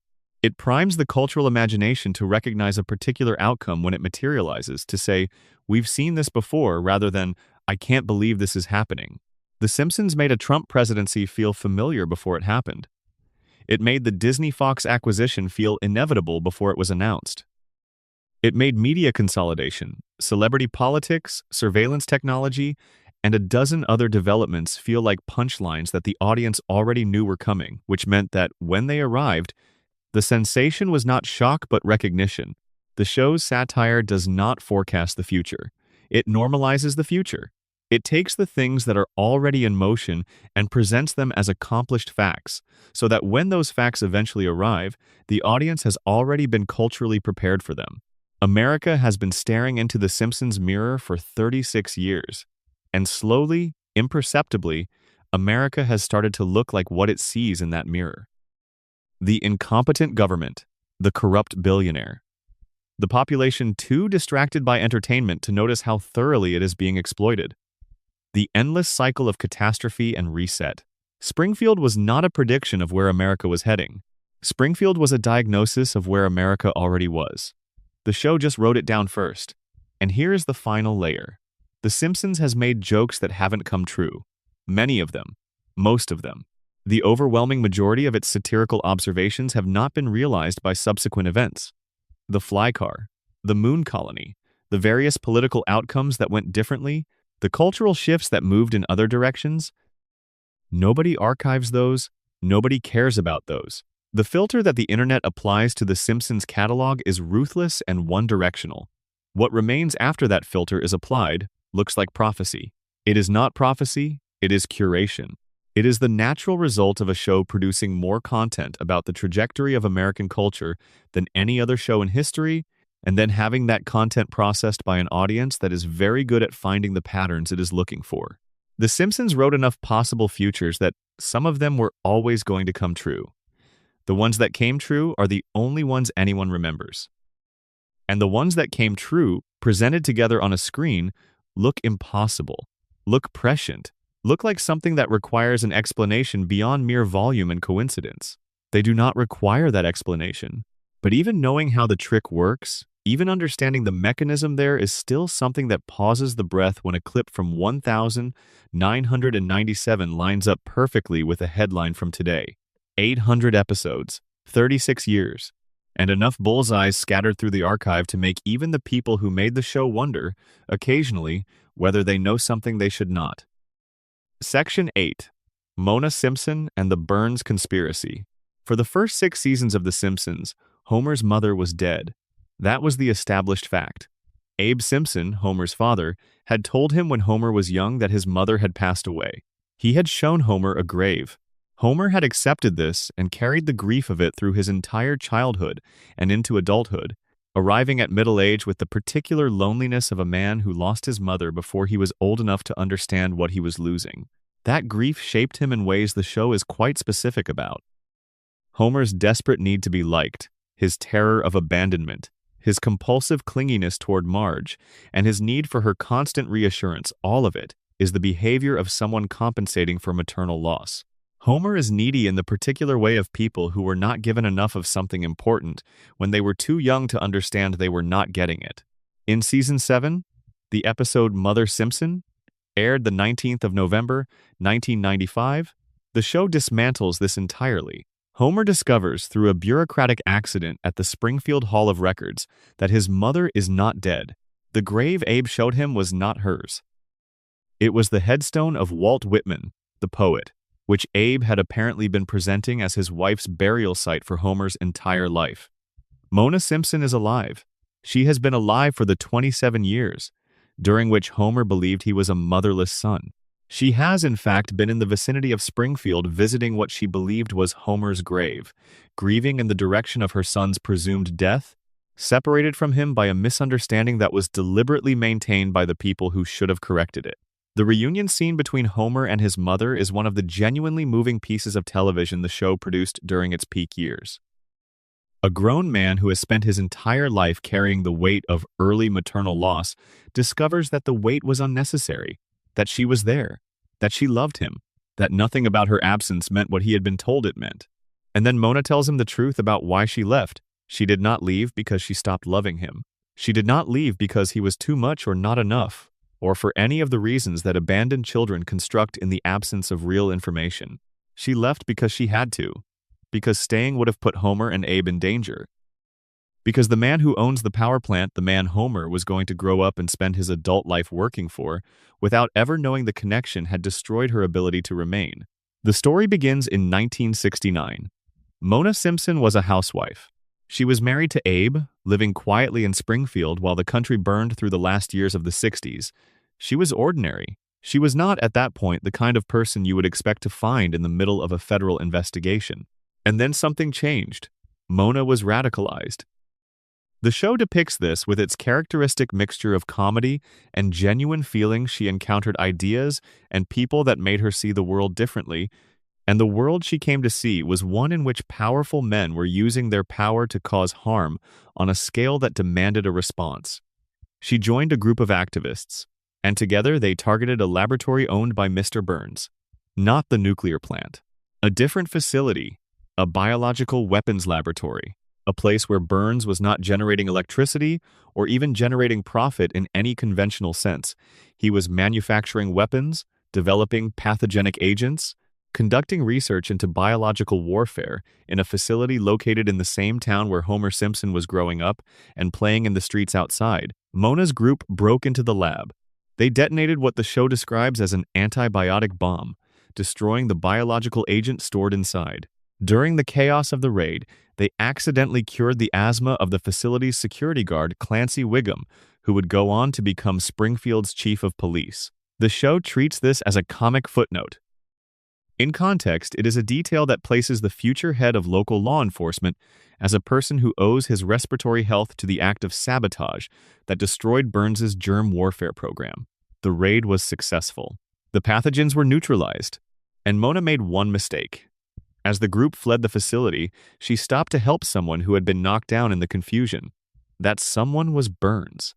She stopped out of basic human decency, out of the instinct to help a person on the ground regardless of who that person was or what they had been doing, and Burns looked up and saw her face. He identified her. He reported her to the FBI. And from that moment forward, Mona Simpson was a federal fugitive. She could not go home. She could not contact Abe without endangering him. She could not reach Homer without leading the investigation to her son. She kissed him goodbye while he was sleeping the last time she touched him, the last moment of physical closeness she had with her child, and disappeared into the night with the understanding that she might never be able to come back. Homer woke up and she was gone. Abe told him she was dead. And Homer spent 27 years believing that his mother had chosen death over staying with him. Now here is where the conspiracy takes its shape. Burns did not merely report Mona to the FBI. He pursued her. The show makes this clear across multiple episodes. Burns carried a personal grudge against a woman who had destroyed his biological weapons program, and he used the full extent of his resources, his connections, his influence, his capacity to apply pressure on institutions to ensure she could never return to her family. When Mona finally reappears in Springfield in Season 7, Burns recognizes her within hours, spots her through a cab window, and calls the authorities. The FBI arrives at the Simpson house. Mona has to flee again. Homer says goodbye to his mother for the second time, this time knowing what she is running from. And now Homer knows something he did not know before. He knows that the man who signed his paycheck, the man he has worked for his entire adult life, the man who cannot remember his name after decades of employment, that man is the reason Homer grew up without his mother. That man is the source of the grief that shaped Homer's personality, that drove him toward the emotional neediness and the desperate need for approval and the terror of abandonment that defines so much of who he is. Homer does not connect these facts. He does not confront Burns. He does not quit. He continues going to work. He continues being the safety inspector who fails to report violations, who sleeps at his workstation, who maintains by his incompetence the very system that destroyed his family. This is not played as a joke. It is played as tragedy, at the register of tragedy that the show is capable of when it is not obscuring genuine darkness with comedy. Homer cannot make the connection because Homer's brain damaged by radiation, altered by the crayon, shaped by a lifetime of exposure to Springfield's contaminated environment, does not work the way a brain that could make that connection would need to work. Burns engineered this. Not consciously, perhaps not by designing Homer Simpson specifically as a long-term project, but the consequences of Burns's choices have shaped Homer in ways that serve Burns's interests so precisely that the distinction between intention and outcome becomes difficult to maintain. By reporting Mona to the FBI when Homer was 6 years old, Burns ensured that Homer would grow up emotionally damaged in the specific way that produces a man who is desperate for approval, terrified of abandonment, incapable of challenging authority, grateful for any scrap of recognition, and willing to endure conditions that a more secure person would have rejected long ago. Homer does not leave the plant because leaving means losing the one stable structure in his working life. He does not confront Burns because confronting Burns means risking the relationship, and risking the relationship means risking the paycheck, and risking the paycheck means risking the thing that prevents the kind of loss. Homer's entire personality is organized around avoiding. Homer's 6-year-old self lost his mother. Homer's adult self will do almost anything to avoid losing anything else. Burns's later deal with Grandpa Simpson adds another layer to this architecture. At some point, Burns committed a crime and Abe discovered it. Rather than expose Burns, Abe made a deal his silence in exchange for Homer's job security. Homer would always have employment at the plant, regardless of his performance, regardless of his mistakes, regardless of the 3-digit number of documented incidents that would have gotten anyone else terminated. The deal is kept. Homer is never permanently fired. Whenever someone with authority, the German investors, visiting executives, regulatory inspectors moves to remove Homer from his position, something happens that restores the arrangement. The deal holds because Burns wants it to hold. Homer's continued presence at the plant is not accidental negligence. It is contractual obligation, maintained by two men's shared interest in keeping their original arrangement intact. Homer's mother fought against Burns and lost. Homer's father made a deal with Burns and sold his son's future as currency.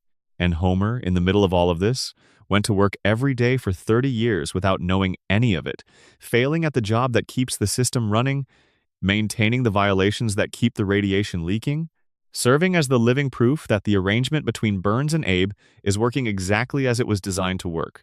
Mona Simpson died in a later season. The scene is quiet and devastating in the way the show is only capable of when it commits fully to a moment without retreating into humor. Homer sits beside her. He holds her hand. He watches the mother he barely knew slip away. There is no joke at the end of the scene. There is no reset. There is no cutaway that diffuses the weight. There is just a man and his mother and the accumulated mass of 27 years they did not have together pressing down on both of them until she was gone. Burns did not shoot Mona Simpson. Burns did not take her life in any direct sense. But the choices Burns made in 1969, pursued through decades of grudge-holding and resource allocation and institutional influence, produced a version of Homer Simpson that is broken in a very specific way, broken in the way that best serves the man who broke him. Homer's mother was an activist who destroyed a billionaire's weapons program. Her reward was a lifetime in hiding. Her son was the collateral damage of Burns's retaliation, shaped into exactly the kind of worker Burns needed in exactly the sector of his operation that required the most sustained incompetence to remain functional. This is what a three-generation conspiracy looks like when it is told across 36 years of a cartoon. Not a single dramatic revelation, not a confrontation that resolves anything. Just the slow, patient accumulation of consequence upon consequence upon consequence until the picture is so large that any individual piece of it looks like coincidence. None of it is coincidence. Burns needed someone in Sector 7G who would not ask questions. He made sure Homer was the kind of person who could not ask them. And Homer has been sitting in that chair not asking them ever since. Section 9. Where is Springfield? The question of Springfield's location has been asked in essentially every context in which The Simpsons has been discussed for 36 years. Talk shows, academic papers, fan forums, trivia nights, television specials, and interviews with everyone from the show's creator to its voice actors have circled around the same inquiry and produced the same answer. Nobody knows, and the show will not tell you. The deliberate nature of this ambiguity is worth examining. Springfield's location is not unknown in the way that a missing detail might be unknown, the way an episode's production date might be difficult to verify, or the way a character's surname might have been left unspecified. Springfield's location is actively, systematically unknown. The show has not simply declined to provide coordinates. It has provided coordinates, repeatedly, across hundreds of episodes, and made sure that every set of coordinates contradicts every other set.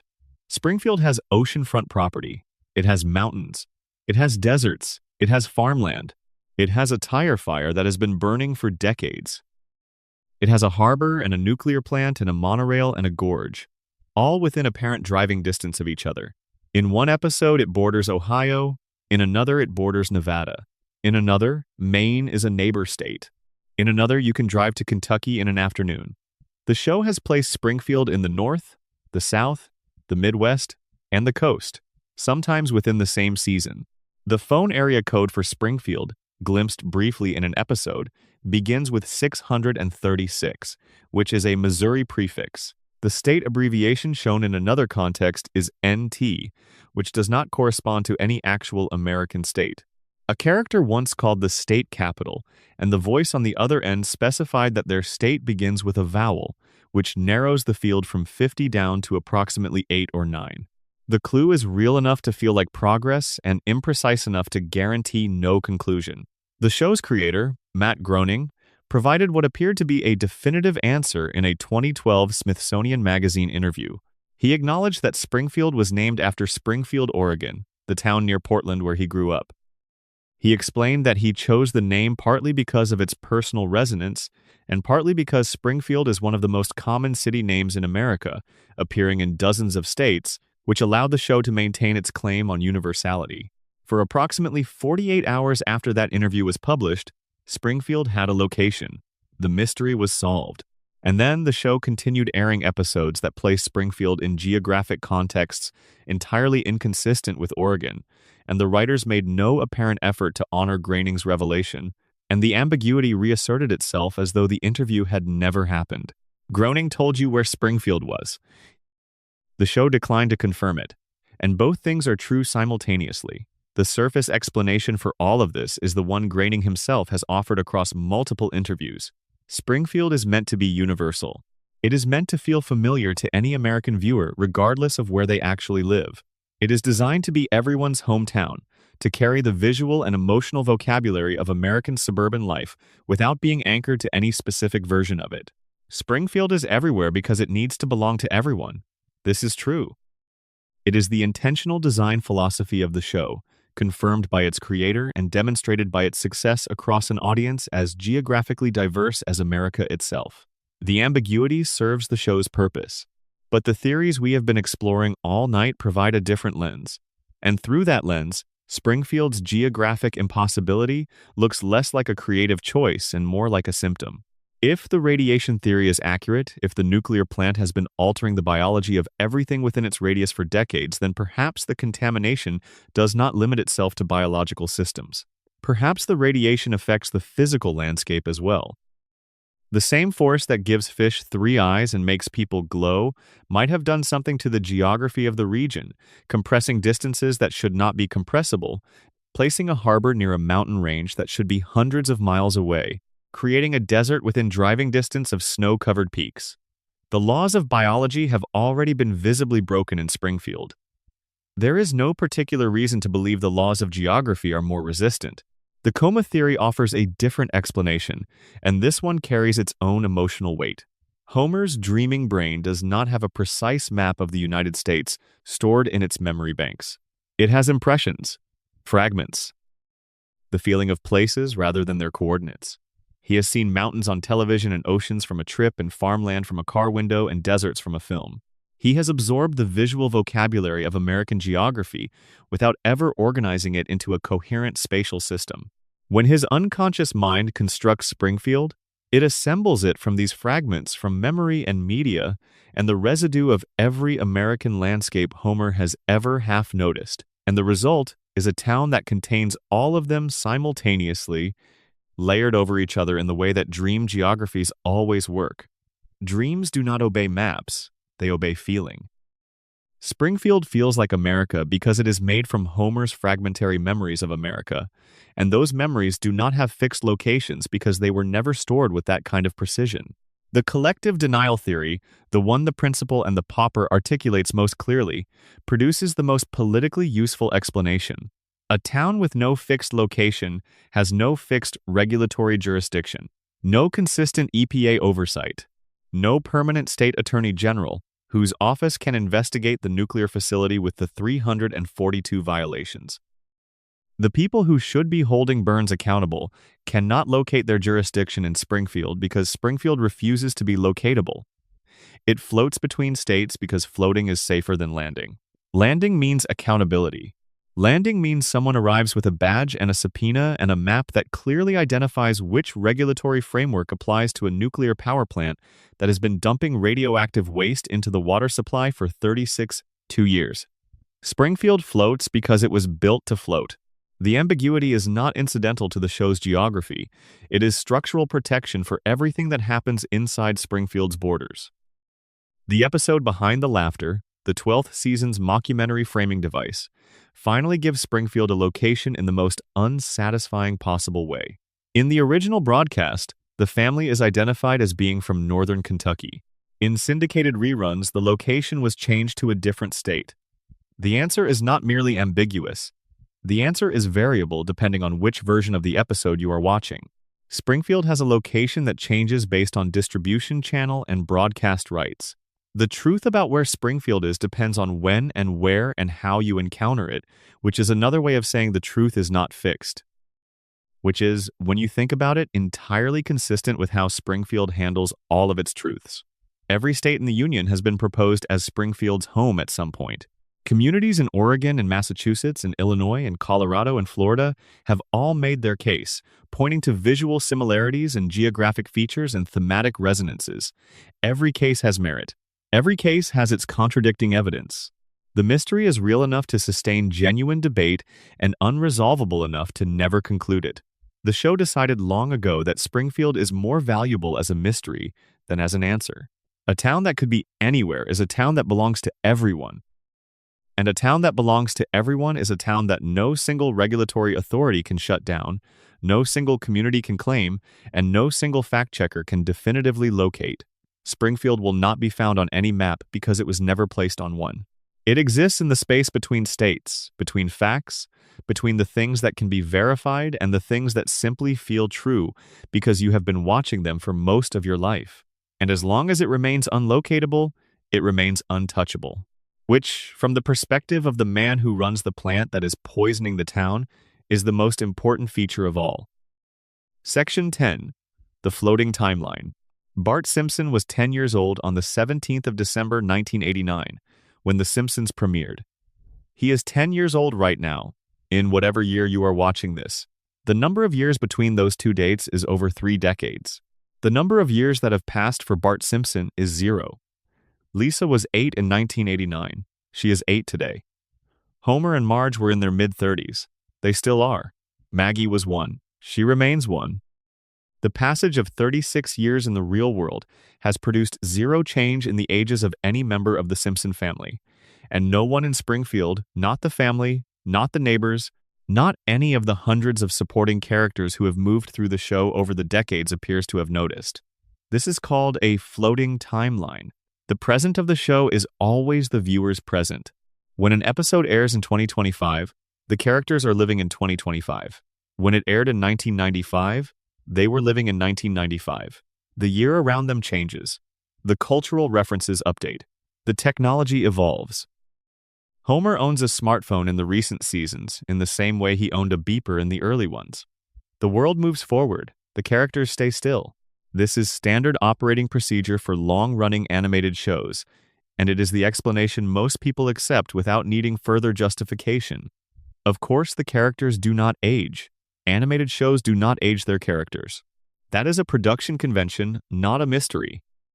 But The Simpsons has been running long enough that the floating timeline has generated contradictions so substantial and so strange that they have begun to crack the surface of the show's internal logic in ways that cannot be dismissed as mere production convenience. The most visible problem is the backstory. When the show began, Homer and Marge's history was anchored in the late 1970s and early 1980s. They met in high school during a specific cultural era. Homer's hair, Marge's prom dress, the music they danced to, the events they referenced, all of it belonged to a coherent period that made contextual sense for parents in their mid-30s in 1989. But the floating timeline creates an impossible problem. If Homer and Marge are still in their mid-30s in 2025, they cannot have met in 1979. The math does not work. If they are 35 in 2025, they were born around 1990, which means their high school years happened in the 2000s. Their courtship was not set against Watergate and disco, it was set against MySpace and early YouTube.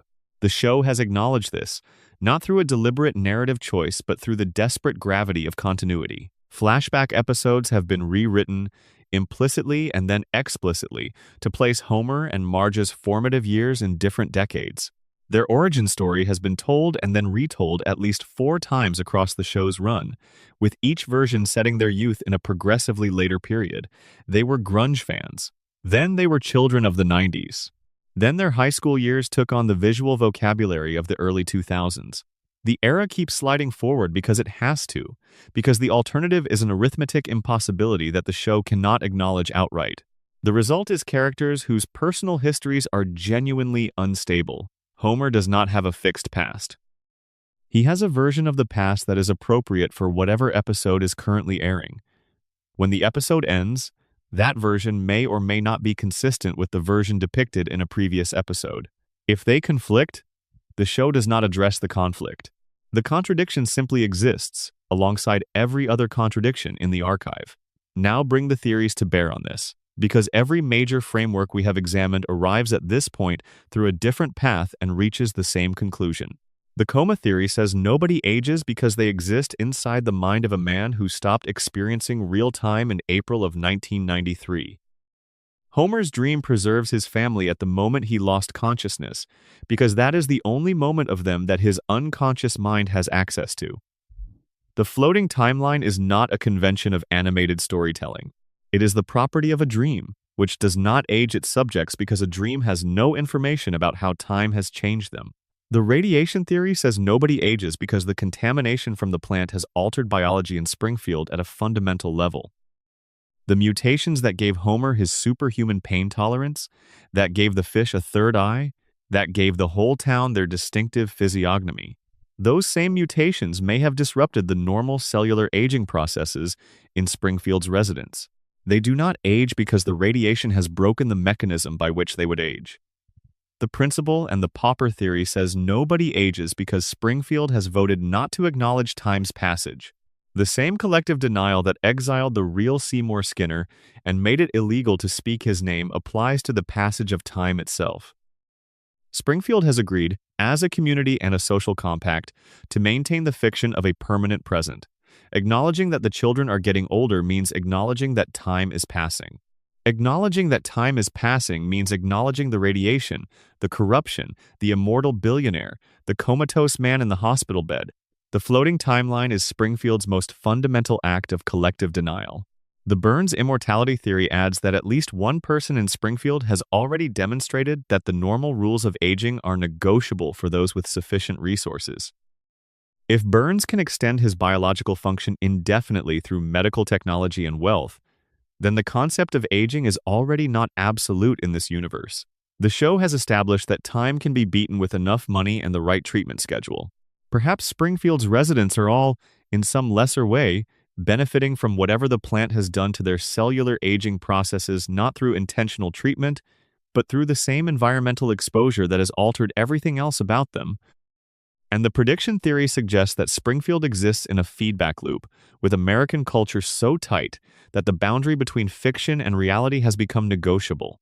A show that has shaped how Americans understand their world for 36 years may have created a version of itself that is too embedded in the cultural imagination to be allowed to change.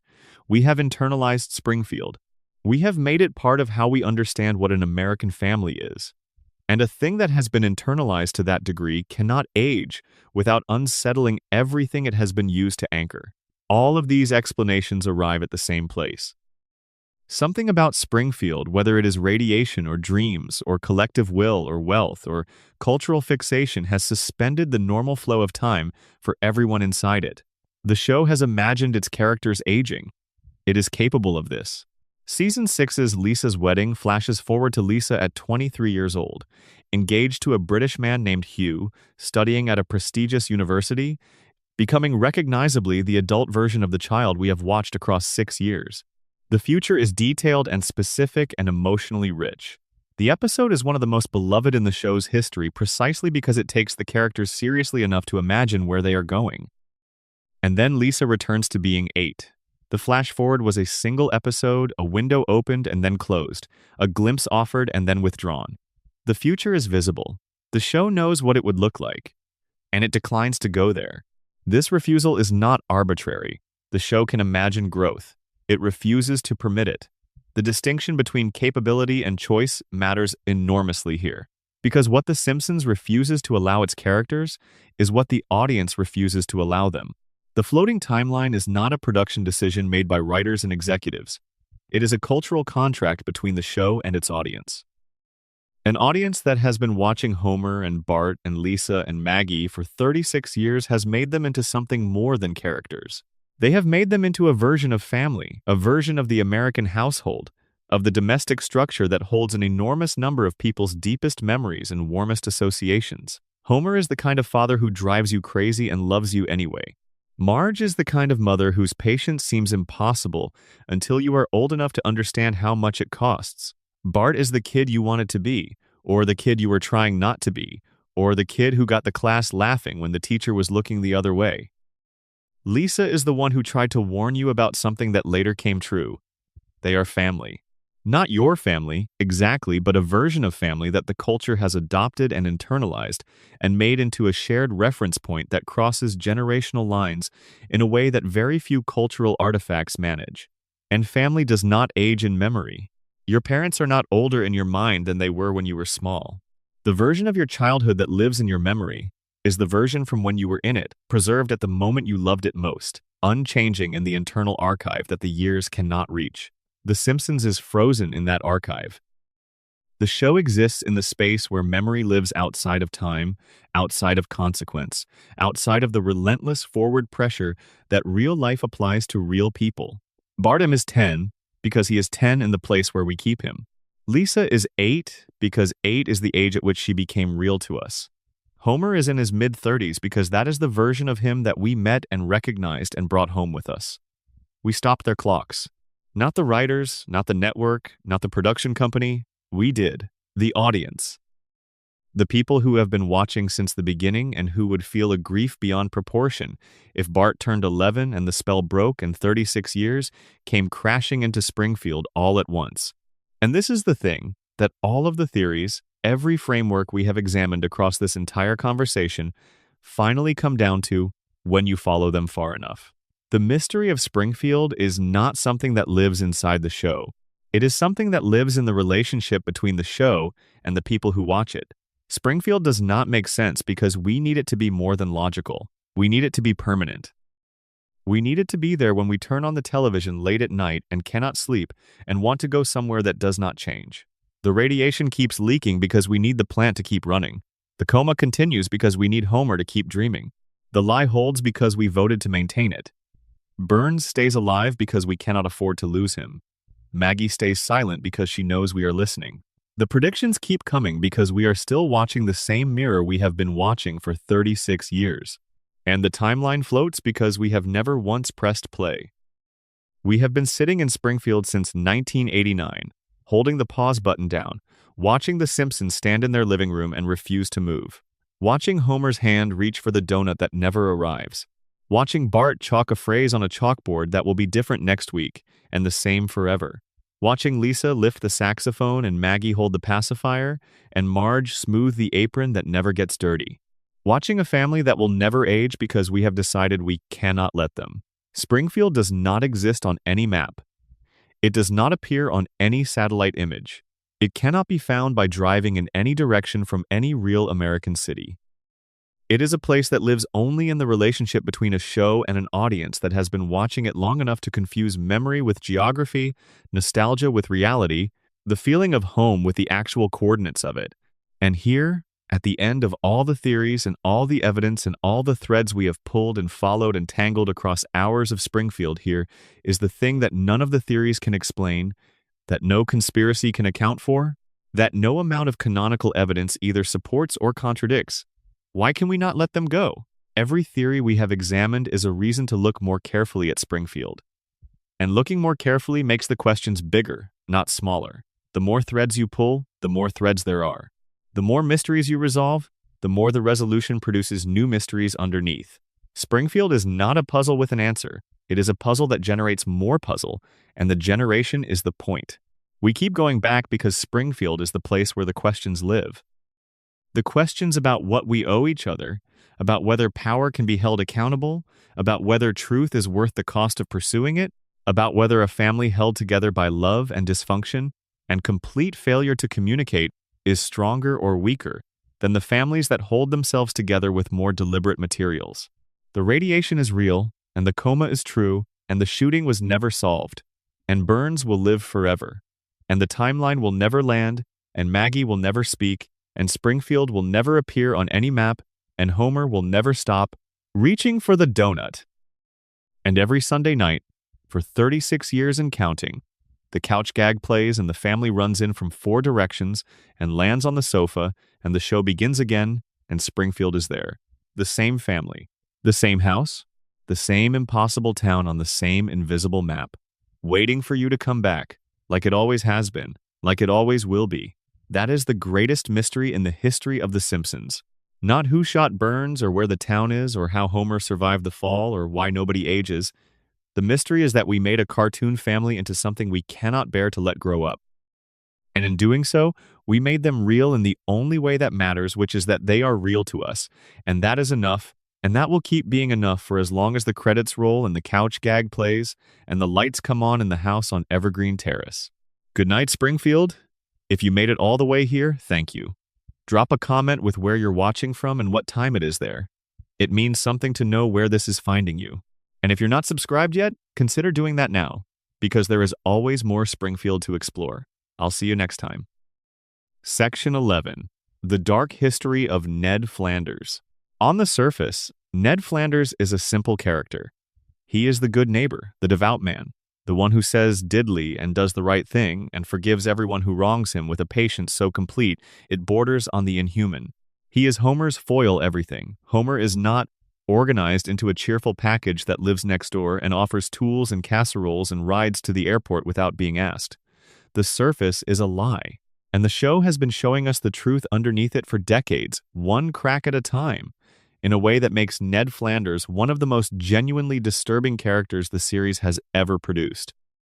Let's begin with what we know about Ned's childhood, because his childhood is the key to understanding everything that comes after. Ned was a problem child. The show establishes this in an episode where Ned has a complete psychological breakdown, a moment we will come to shortly. And the backstory that emerges from that breakdown is this. Ned was violent and uncontrollable as a young boy, not difficult or spirited or energetic in ways that required firm parenting. Genuinely aggressive, the kind of child whose behavior could not be managed through normal approaches. His parents, who were beatniks, committed nonconformists who did not believe in discipline or authority or the imposition of structure on a developing personality, took him to a psychiatrist. The psychiatrist subjected Ned to what the show describes as behavioral modification. Years of it. Sessions designed to condition the aggression out of him, to rewire the neural pathways that were producing his violent behavior, to replace the instinct toward rage with something more socially acceptable. The show is vague about the specific techniques. It is not vague about the outcome. Ned Flanders' relentless positivity, his unfailing patience, his capacity to absorb punishment and respond with grace and forgiveness. None of this is his natural character. It is the product of years of psychological conditioning performed on a child who could not consent to the process and whose natural self was deemed too dangerous to be allowed to develop without intervention. What Ned is, in the show's own telling, is a reprogrammed person. The self that would have developed without the conditioning was something else entirely, something with anger, something with edges. Something capable of the kind of rage that all of the abuse and loss and disappointment that Ned has sustained across the show's run would reasonably produce in any person who was not specifically conditioned against feeling it. The conditioning holds, mostly, until a hurricane destroys Ned's house. The storm takes out the Flanders home completely. The community rallies. Everyone in Springfield comes together to rebuild it, which is one of those recurring moments in the show where the town's capacity for solidarity momentarily outweighs its capacity for selfishness. They rebuild the house. They do it together. And when they are done, the house collapses immediately because the construction was done with the kind of cheerful incompetence that characterizes Springfield's good intentions. And Ned Flanders snaps. The conditioning breaks. The carefully maintained cage of positivity that the psychiatrist built around his natural self opens, just for a moment, and what comes out is not the Ned that Springfield knows. What comes out is the person who was always underneath the one who spent decades absorbing injury after injury without any outlet, who forgave Homer for things that reasonable people would not forgive, who absorbed loss and degradation and the small cruelties of living next to Homer Simpson without ever once allowing himself to name the accumulation. He screams at the town. He insults people specifically and accurately. He says things that have been building for years.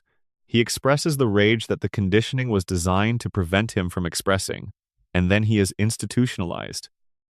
He is committed to a psychiatric facility where the psychiatrist who originally conditioned him is still working. And the treatment is resumed, and Ned is rebuilt into the cheerful neighbor, and the process starts over. The show plays this as a comedy episode. It is one of the better-remembered episodes of the middle seasons, frequently cited as a good example of the show doing character work with its supporting cast. But what it depicts, when you look at it without the comedy framing, is genuinely disturbing. A man had his personality forcibly modified as a child. The modification produced a version of him that serves the community's needs, the generous neighbor, the reliable help, the unfailing forgiver, but that does not correspond to who he actually is. When the modification fails under sufficient pressure, the community's response is to send him back to the institution to have it done again, not to acknowledge that decades of abuse and loss would reasonably produce the emotions he expressed, not to consider whether Ned's breakdown was a reasonable response to an unreasonable accumulation of suffering, to fix the conditioning, to put the cage back. Ned Flanders' kindness is not a virtue. It is a treatment. And Springfield, including Homer, benefits from that treatment enormously, in the way that you benefit from anything that has been engineered to serve your convenience. Homer borrows Ned's tools without returning them. imposes on Ned's generosity without acknowledging it, and never once examines what it costs Ned to be the person Homer needs him to be. And then there is Maude. Maude Flanders, Ned's wife, was killed during a NASCAR race. A promotional event involved t-shirt cannons firing into the stands. Homer, seated near Ned, dodged the incoming shirts not out of any awareness of danger, but out of the reflexive selfishness that characterizes his approach to anything involving free merchandise, and the shirts that Homer evaded hit Maude instead. She fell from the bleachers. She died. Homer's selfishness killed Ned's wife, and Ned forgave him. Of course he did. That is what the conditioning produces. That is the programmed response, the one the psychiatrist built over years of sessions while Ned was too young to have any say in who he was becoming. Ned expressed his grief. He honored Maude's memory. He raised his boys alone. And he maintained his friendship with the man whose reflexive self-centeredness had made him a widower, because his brain will not allow him to do otherwise. The show gives God an interesting role in this. Across the series, God appears to Homer. Not metaphorically, literally. Homer has conversations with God, is visited by God, receives guidance from God in the form of direct divine communication. The theological detail of the show's universe, such as it is, establishes that God is real, that he takes an interest in Homer's situation, and that he communicates with Homer more or less whenever the plot requires it. Ned Flanders, who goes to church every Sunday, who has organized his entire life around his faith, who prays with sincerity and reads scripture, and tries to conduct himself according to the moral framework his religion provides. Ned has never had a conversation with God. In the show's universe, God talks to the man who sleeps through sermons. God is silent to the man who attends every service. This is not an incidental detail.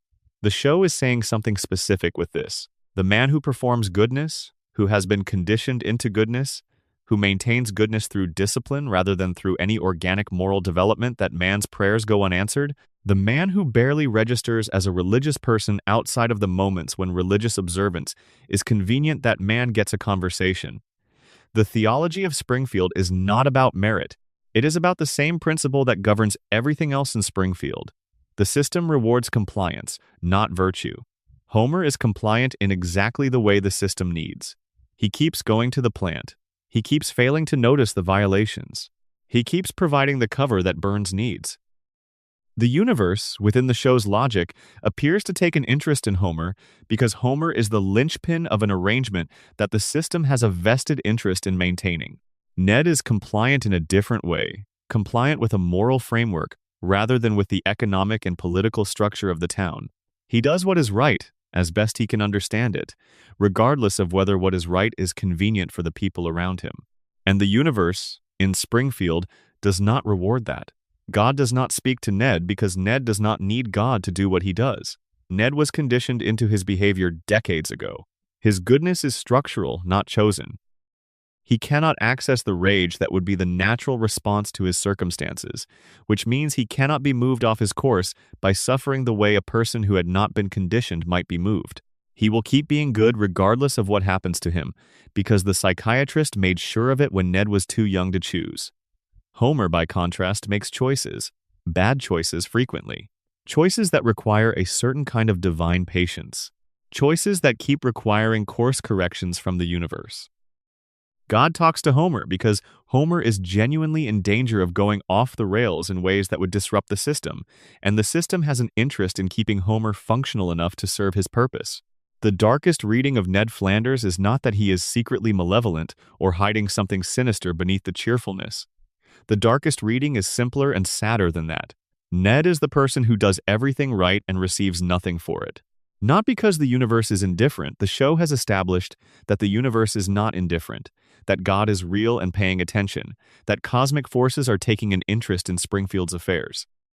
But because doing everything right is not what the system in Springfield rewards. The system rewards the man who keeps the plant running. The system rewards the man who absorbs whatever is necessary to maintain the arrangement between Burns and the town. Ned exists at the edge of that arrangement, doing good for its own sake, in a context that has decided goodness for its own sake is not particularly interesting. He is the saddest character in Springfield, not because he suffers more than the others, though the catalog of his losses is extensive, But because he suffers with full awareness, in full view of a universe he believes is watching, and the universe has consistently chosen to demonstrate its attention by talking to his neighbor rather than to him. Section 12. Hans Moleman and the Body Count. Hans Moleman has died more times than any other character in the history of American animation. This is not hyperbole or approximation. By the most conservative count limiting the tally to canonical episodes, excluding Treehouse of Horror installments, excluding dream sequences, excluding any episode that frames the events as non-real, Hans Moleman has been killed on screen dozens of times and has returned to Springfield for more each time without explanation, without comment, without a single character in the show ever pausing to note that the tiny, nearly blind, ancient-looking man who appears to be somewhere between 80 and 120 years old seems to be immune to consequences that are definitively lethal for everyone else. He has been hit by cars. He has been crushed by heavy objects. He has been buried alive. He has been eaten by animals with the kind of efficiency that suggests the animals were well prepared for the encounter. He has been struck by lightning. He has been incinerated. He has walked into traffic and been obscured by the vehicles that followed. He has experienced modes of death so varied that across the full run of the show, his deaths constitute something approaching a catalog of available mortal exits. And then he is in the next episode, sitting in a Springfield location, being nearly blind and small and ancient-looking, waiting to be killed again. Most viewers process Hans Moleman the way the show clearly wants them to, as a running gag. A background character defined by his function as the recipient of slapstick suffering at a frequency and intensity that makes the gag itself part of the character's identity. It is funny because it keeps happening. It is funny because nobody ever addresses it.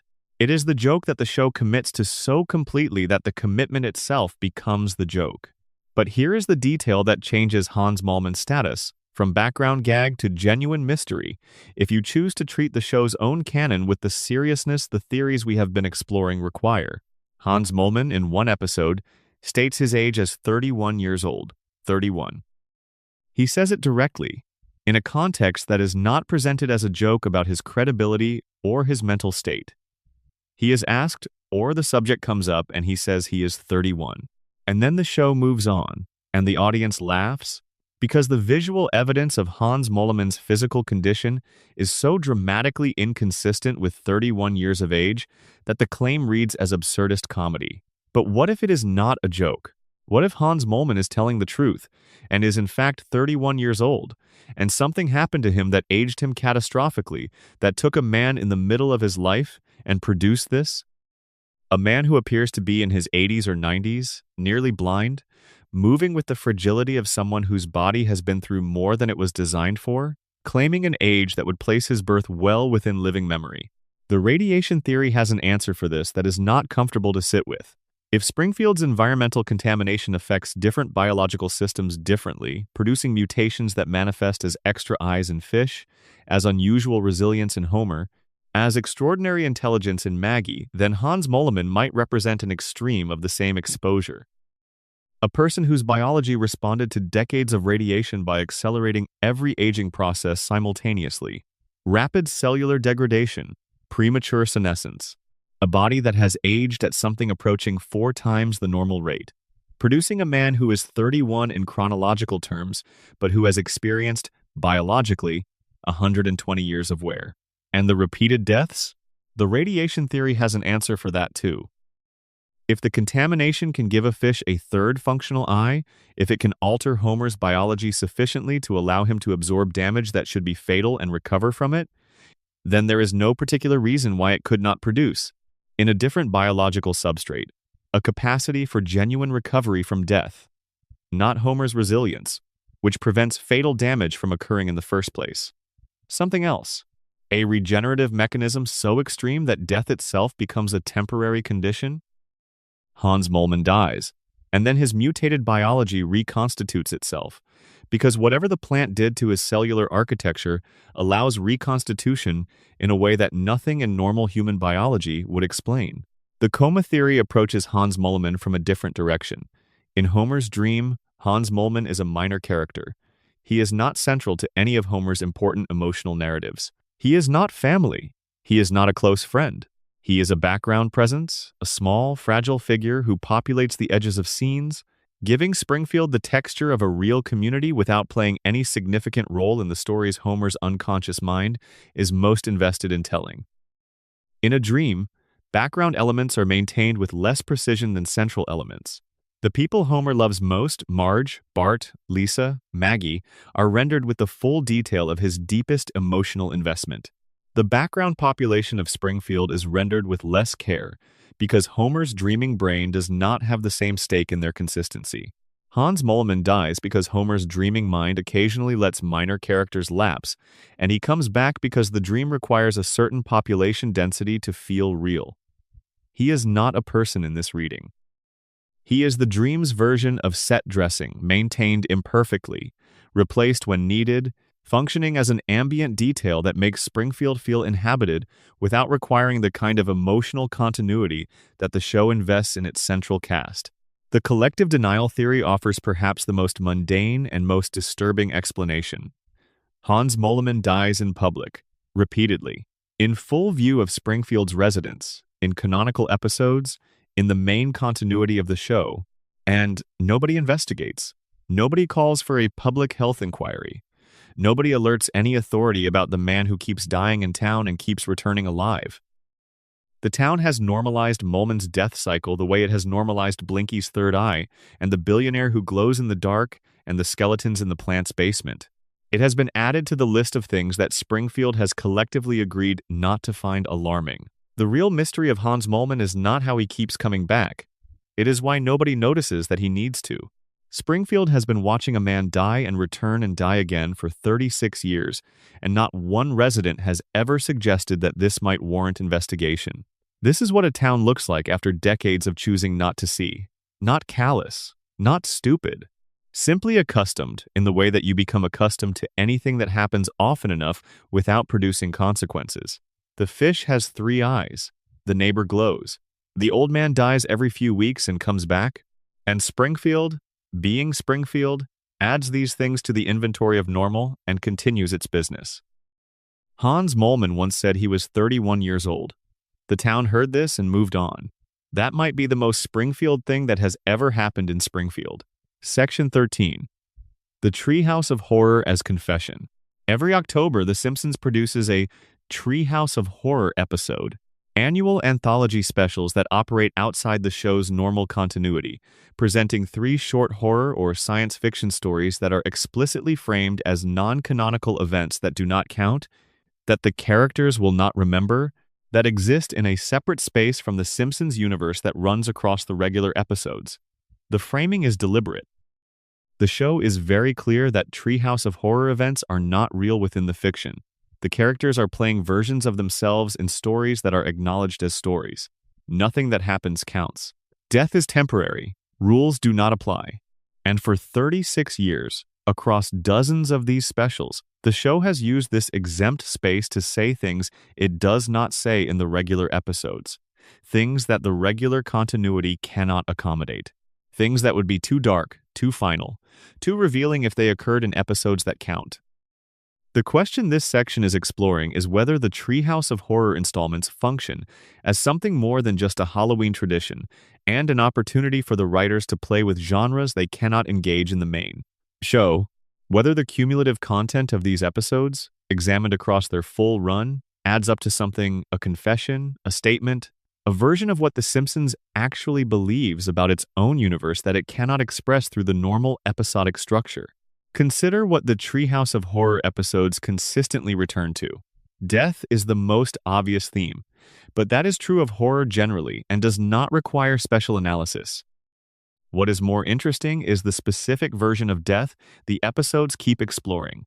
Springfield's residents die in these specials in ways that reveal something about what they fundamentally are, what vulnerabilities they carry, what the show believes would happen to them if the normal protections of regular continuity were removed.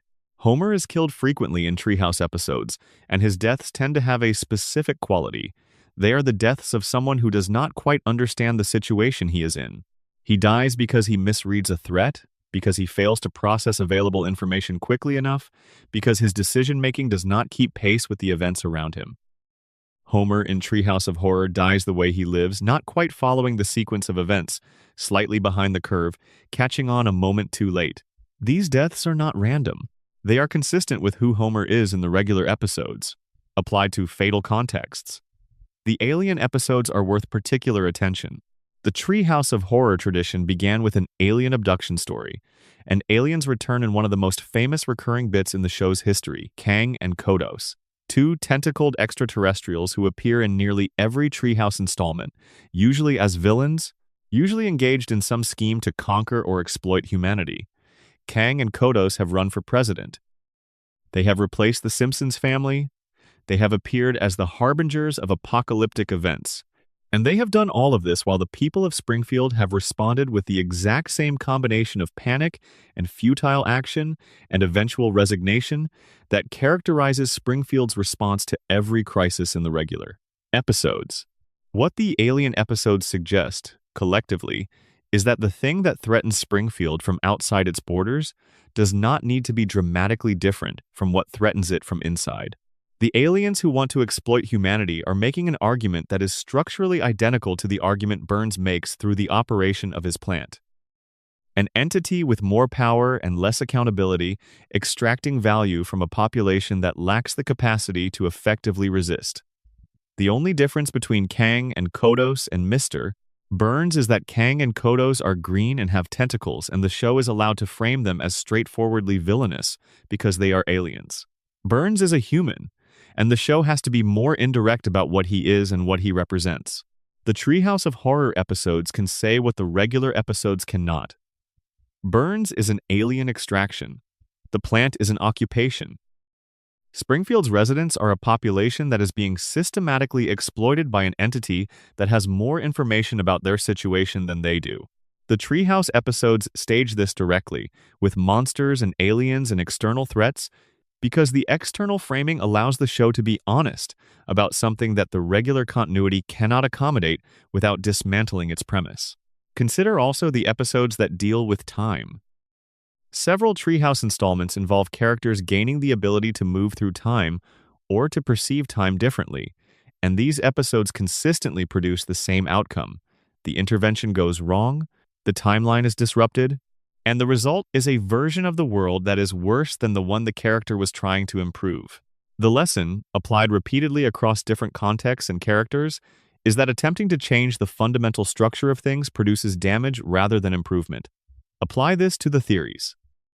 The show seems to believe, at least in the register that the Treehouse episodes operate in, that the situation in Springfield cannot be fixed by intervention, that the contamination is too deep, the corruption too structural, the population too altered for any individual action to produce meaningful change.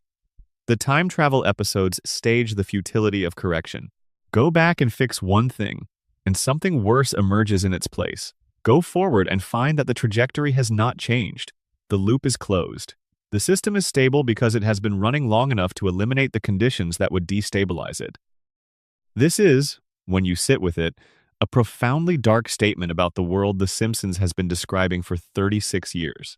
Not that Springfield is beyond saving the show does not make this claim directly, but the Treehouse episodes, freed from the need to maintain hope, allowed to follow implications wherever they lead, consistently suggest that the thing wrong with Springfield is not a problem to be solved. It is the operating condition of the system. It has always been the operating condition. And the people inside it will keep cycling through their versions of the same stories because the structure that produces those stories has not changed and will not change, and the show, at the level of its darkest honesty, is not sure it is capable of changing. The Treehouse of Horror episodes are where The Simpsons goes when it wants to tell you what it actually thinks. And what it actually thinks, stripped of the necessity of maintaining a functional premise that can generate another season, is that Springfield is not fixable, that the things wrong with it are load-bearing, that removing them would not produce a better Springfield. It would produce no Springfield at all. Which is, perhaps, why they are presented as non-canonical. Because if they counted, the show would have to figure out what to do with them. Section 14. Lisa Simpson and the Weight of Knowing. Lisa Simpson is 8 years old, and she has always been 8 years old, and she always will be 8 years old.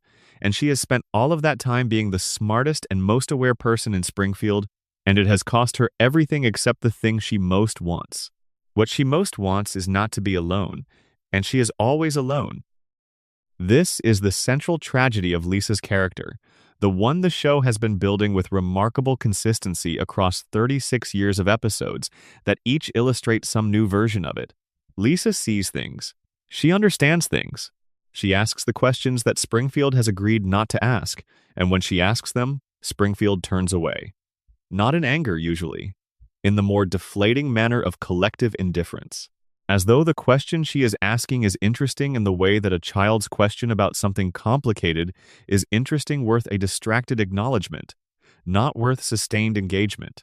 The intelligence is real. The show is not ambiguous about this. Lisa's IQ is documented at extraordinary levels by multiple episodes. Her academic performance at Springfield Elementary places her in a category that the school's resources cannot adequately serve. She plays saxophone with a skill that goes beyond proficiency and into genuine expression. The instrument functions in the show as a window into Lisa's inner life, providing the show a way to communicate something about her emotional state that cannot be put into dialogue without losing its quality.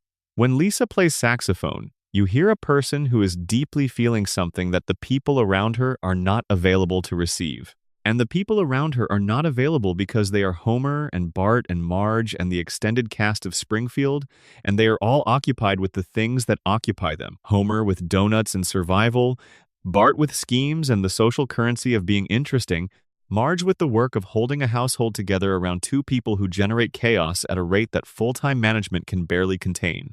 Lisa is present in this household, contributing to it, loved by it in the specific, inarticulate way that Homer loves his family, which is completely and genuinely, but also consistently placed to the side of the main action. The thing the family notices is usually not what Lisa is doing, unless what Lisa is doing creates a problem the family needs to manage. At school, it is worse. Springfield Elementary is an institution that has been underfunded, poorly administered, and staffed by people whose relationship to education ranges from genuine commitment, struggling against impossible circumstances, to the resigned performance of a function that stopped carrying meaning some time ago. Lisa is its most capable student by a margin that makes the institution unable to serve her. She exceeds what it can offer in every academic dimension, which means that school, which should be the place where intelligence finds its most natural community, is instead the place where Lisa is most visibly separate from her peers. Her social life with children her own age is a recurring source of the show's most quietly painful moments. Lisa wants friends. She wants the ordinary social experience of childhood, the easy belonging that Bart seems to access without effort, the group of people who like you for uncomplicated reasons, and with whom you spend time in the particular way that children spend time together purposelessly, contentedly, just being in proximity to people you trust. Lisa gets glimpses of this but cannot sustain them, because the friendship always encounters the moment where what Lisa is becomes too much for the relationship to hold. She knows too much. She cares too much about the right things in a social environment that does not yet have the architecture to accommodate that kind of caring. The show has given Lisa a series of close relationships that each illuminate a different aspect of what she needs and what keeps her from having it. A substitute teacher who treats her mind as the real thing it is, and who she falls for in the way that lonely children fall for the adults who take them seriously. A jazz musician who hears her play and introduces her to a community of musicians who exist at the same level of artistic seriousness that she does, which is the closest the show has ever shown her to feeling at home. A pen pal, a mermaid in one treehouse episode that does not count, a series of brief connections that each suggest who Lisa could be if she were somewhere that could hold her. She is never somewhere that can hold her. Springfield cannot hold her. This is the show's recurring judgment, delivered not as a dramatic statement, but as the accumulated evidence of 8 years of being the smartest person in a town that has decided smartness is not particularly relevant to the things Springfield cares about. What Springfield cares about, as best as can be reconstructed from 36 years of episodes, is stability, the maintenance of the existing arrangement, the continuation of the system. And Lisa, with her questions and her saxophone and her insistence on following implications to their conclusions, is a continuous low-level destabilization. She keeps noticing things that the town has agreed not to notice. She keeps asking about the three-eyed fish and the nuclear plant and why nothing ever changes and whether the people in charge might be doing something wrong. She keeps being the person who saw something and will not pretend she did not. Springfield does not punish Lisa for this. It does something worse. It ignores her. The ignoring is the thing. It is more deflating than punishment, because punishment acknowledges the threat. Punishment says, "What you are saying matters enough that we need to stop it." Ignoring says, "What you are saying is not significant enough to require a response." Cannot plays her saxophone in her room, and Springfield continues. Lisa writes her report about the environmental violations, and Springfield continues. Lisa connects the dots between the plant and the mutations and the cognitive damage, and Springfield continues and continues and continues with the deep, imperturbable continuity of a town that has decided the questions its most intelligent resident is asking are simply not the questions that need answering right now. If the radiation theory is true, Lisa's intelligence might itself be a product of the contamination, the same environmental cause that diminished Homer, producing in Lisa a different mutation, an amplification rather than a reduction. She sees more clearly than other Springfield residents because the radiation altered her cognitive architecture in a direction that is rare but not unprecedented in the show's universe. Maggie represents another version of this amplification. Between them, Homer's daughters embody the two ends of the same spectrum, brilliant and silent versus brilliant and unable to stop speaking. The coma theory makes Lisa something heartbreaking. In Homer's dream, Lisa is the person Homer is most afraid of losing to the future. Bart's adolescence might have been navigable. Bart has a resilience that suggests he would have found his way through the difficulties of growing up. Maggie was young enough that the dream could keep her safely suspended in infancy. But Lisa was at the age where the trajectory was becoming visible. 8 years old is the age when you can start to see who someone is going to be, and who Lisa was going to be was someone extraordinary, and someone lonely, and someone who was going to outgrow Springfield and need things that Springfield could not provide. Homer's dreaming mind cannot give Lisa what she needs. It can only give her the situation she is already in, the one where she is the smartest person in a room that is not listening, playing saxophone in the middle of the night, in a household that loves her and cannot quite hold her. The dream gives Lisa her home because Homer needs her to have it. But the dream knows, at whatever level dreams know things, that the home is not enough. That Lisa deserves more than Springfield. That the 8-year-old girl who reads Tolstoy and writes letters to the president and challenges every convenient assumption is going to need a world that is bigger than the one Homer can build for her in his sleep. And the dream cannot give her that. It can only give her the present. So the present loops, and Lisa stays 8. And the saxophone plays down the hallway at midnight, and Homer hears it through the walls of his dream, and it is enough. For him. Not for her, but for him. Section 15. The economy of Springfield, and why it cannot change. Every time Springfield's economy is examined with any degree of attention, any time an episode follows the money, traces the source of the town's financial arrangements, looks at who owns what and what that ownership means for how the community functions, the same structure emerges. Burns at the top. The plant as the primary generator of economic activity. The town's population as the workforce. The consumer base, and the dependent beneficiary of an arrangement that cannot be renegotiated because the alternative to accepting it is the collapse of the only economy Springfield has. This is not incidental. It is the architectural truth of Springfield's situation, the thing that all of the other theories eventually point back to when you follow them far enough. The radiation theory explains why the population cannot organize effectively against the plant. Their cognitive function has been compromised by the contamination. The coma theory explains why the situation does not resolve. Homer's dreaming mind cannot imagine a Springfield without Burns's dominance, because the Springfield Homer knew had always operated this way. The collective denial theory explains why the town does not acknowledge the problem. Acknowledging it means confronting the consequences of confronting it. But underneath all of these explanations is the economic reality that makes all of them necessary. Springfield cannot afford to challenge Burns because challenging Burns means challenging the plant, and challenging the plant means uncertainty about the power supply, And uncertainty about the power supply means uncertainty about the businesses that depend on reliable electricity, and uncertainty about those businesses means uncertainty about employment. And uncertainty about employment is the thing that people in a town like Springfield, a town without significant independent wealth, without diversified industry, without the economic buffer that insulates middle-class communities from the immediate consequences of structural disruption, cannot afford to encounter. The plant is Springfield's only major employer at any scale. Homer works there. So do many of Springfield's other residents.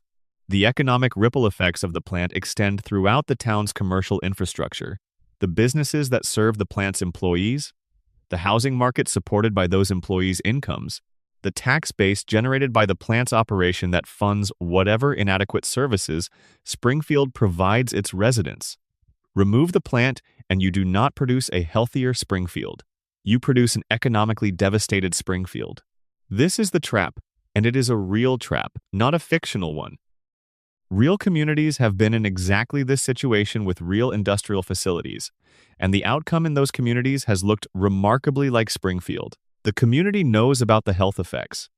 Some portion of the community has been trying to raise the issue for years, and the response from the people who are not immediately affected, from the people whose economic security depends on the facility staying open, from the politicians whose campaigns are funded by the facility's owner, is a systematic minimization that is not always conscious or conspiratorial, but that functions exactly as though it were.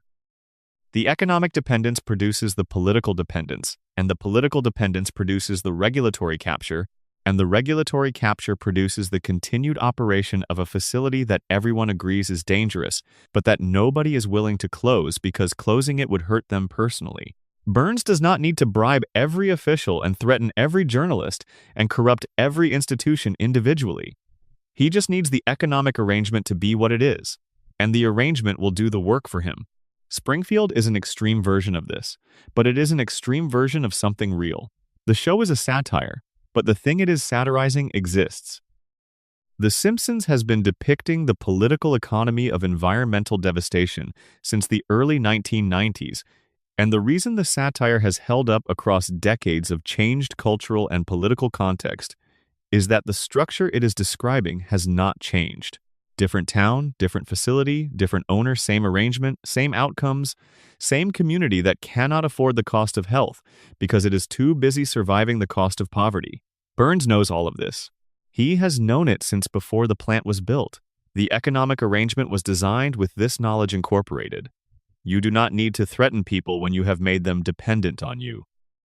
You do not need to silence journalists when the journalists' readers are your employees. You do not need to prevent the story from being told when everyone who hears the story has a reason to hope it is not true. Springfield cannot change its relationship with the plant because changing it would mean accepting the short-term costs of the change, and a community that is already living on the margin of what it can sustain cannot take on additional costs. It can only defer them. And deferring them means taking on more of the long-term damage that the plant produces, which makes the community more dependent on the economic activity the plant provides, which makes the short-term costs of change even higher. The trap tightens with each passing year. The longer the arrangement continues, the more Springfield needs it to continue. Burns does not need to do anything active to maintain his position. He just needs to keep the plant running and let the economics do the rest. This is why Homer's continued employment is not sentimentality on Burns's part, and is not Burns being absent-minded. Homer in Sector 7G is the most structurally important employee in the facility.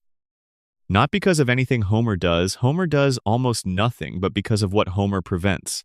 A competent safety inspector would have required the plant to address the 342 violations, which would have cost $56 million, which would have required either a significant increase in operating costs or a renegotiation of the plant's relationship with Springfield that would have weakened Burns's monopoly position.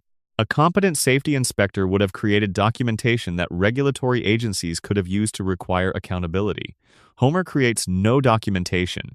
He identifies no violations. He provides no leverage for any regulatory intervention. He is the absence of competence that allows the plant to operate as it has been operating, and his continued presence in that role is not a quirk of the show's premise. It is the premise's most honest statement about how industrial exemption from accountability actually works. You do not need corruption at every level. You just need the person at the interface between the facility and its regulatory oversight to be incapable of performing the oversight function. Everything else follows from that. The economy of Springfield is built on this absence.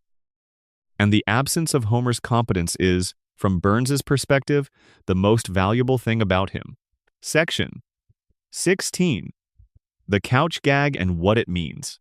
Every episode of The Simpsons begins the same way. The title card appears. The camera moves through Springfield, through the clouds, over the power plant, past the elementary school, down Evergreen Terrace. The family members are introduced in sequence, each of them in a different location, converging on the same destination. They pile through the front door of the house. They run down the hallway. They leap onto the couch in the living room. And then something different happens. The couch gag, the sequence where the family arrives at the couch and finds some variation on what they expected, is different in every episode. Sometimes the family lands normally and something else is wrong with the room. Sometimes the family itself has been changed. Sometimes the couch is missing, or occupied, or transformed. Sometimes the entire house is different. Sometimes the couch gag extends for several minutes and becomes its own short film, produced by a guest animator or a collaborator invited to do something with the format. The couch gag has run for 36 years. It has been produced hundreds of times. In its earlier iterations, it was a quick punctuation, a few seconds of visual comedy that provided a consistent structure while varying its execution.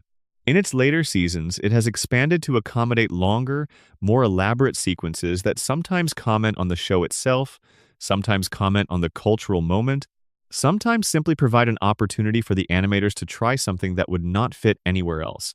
And the thing that all of those hundreds of variations have in common is that they end with the family on the couch.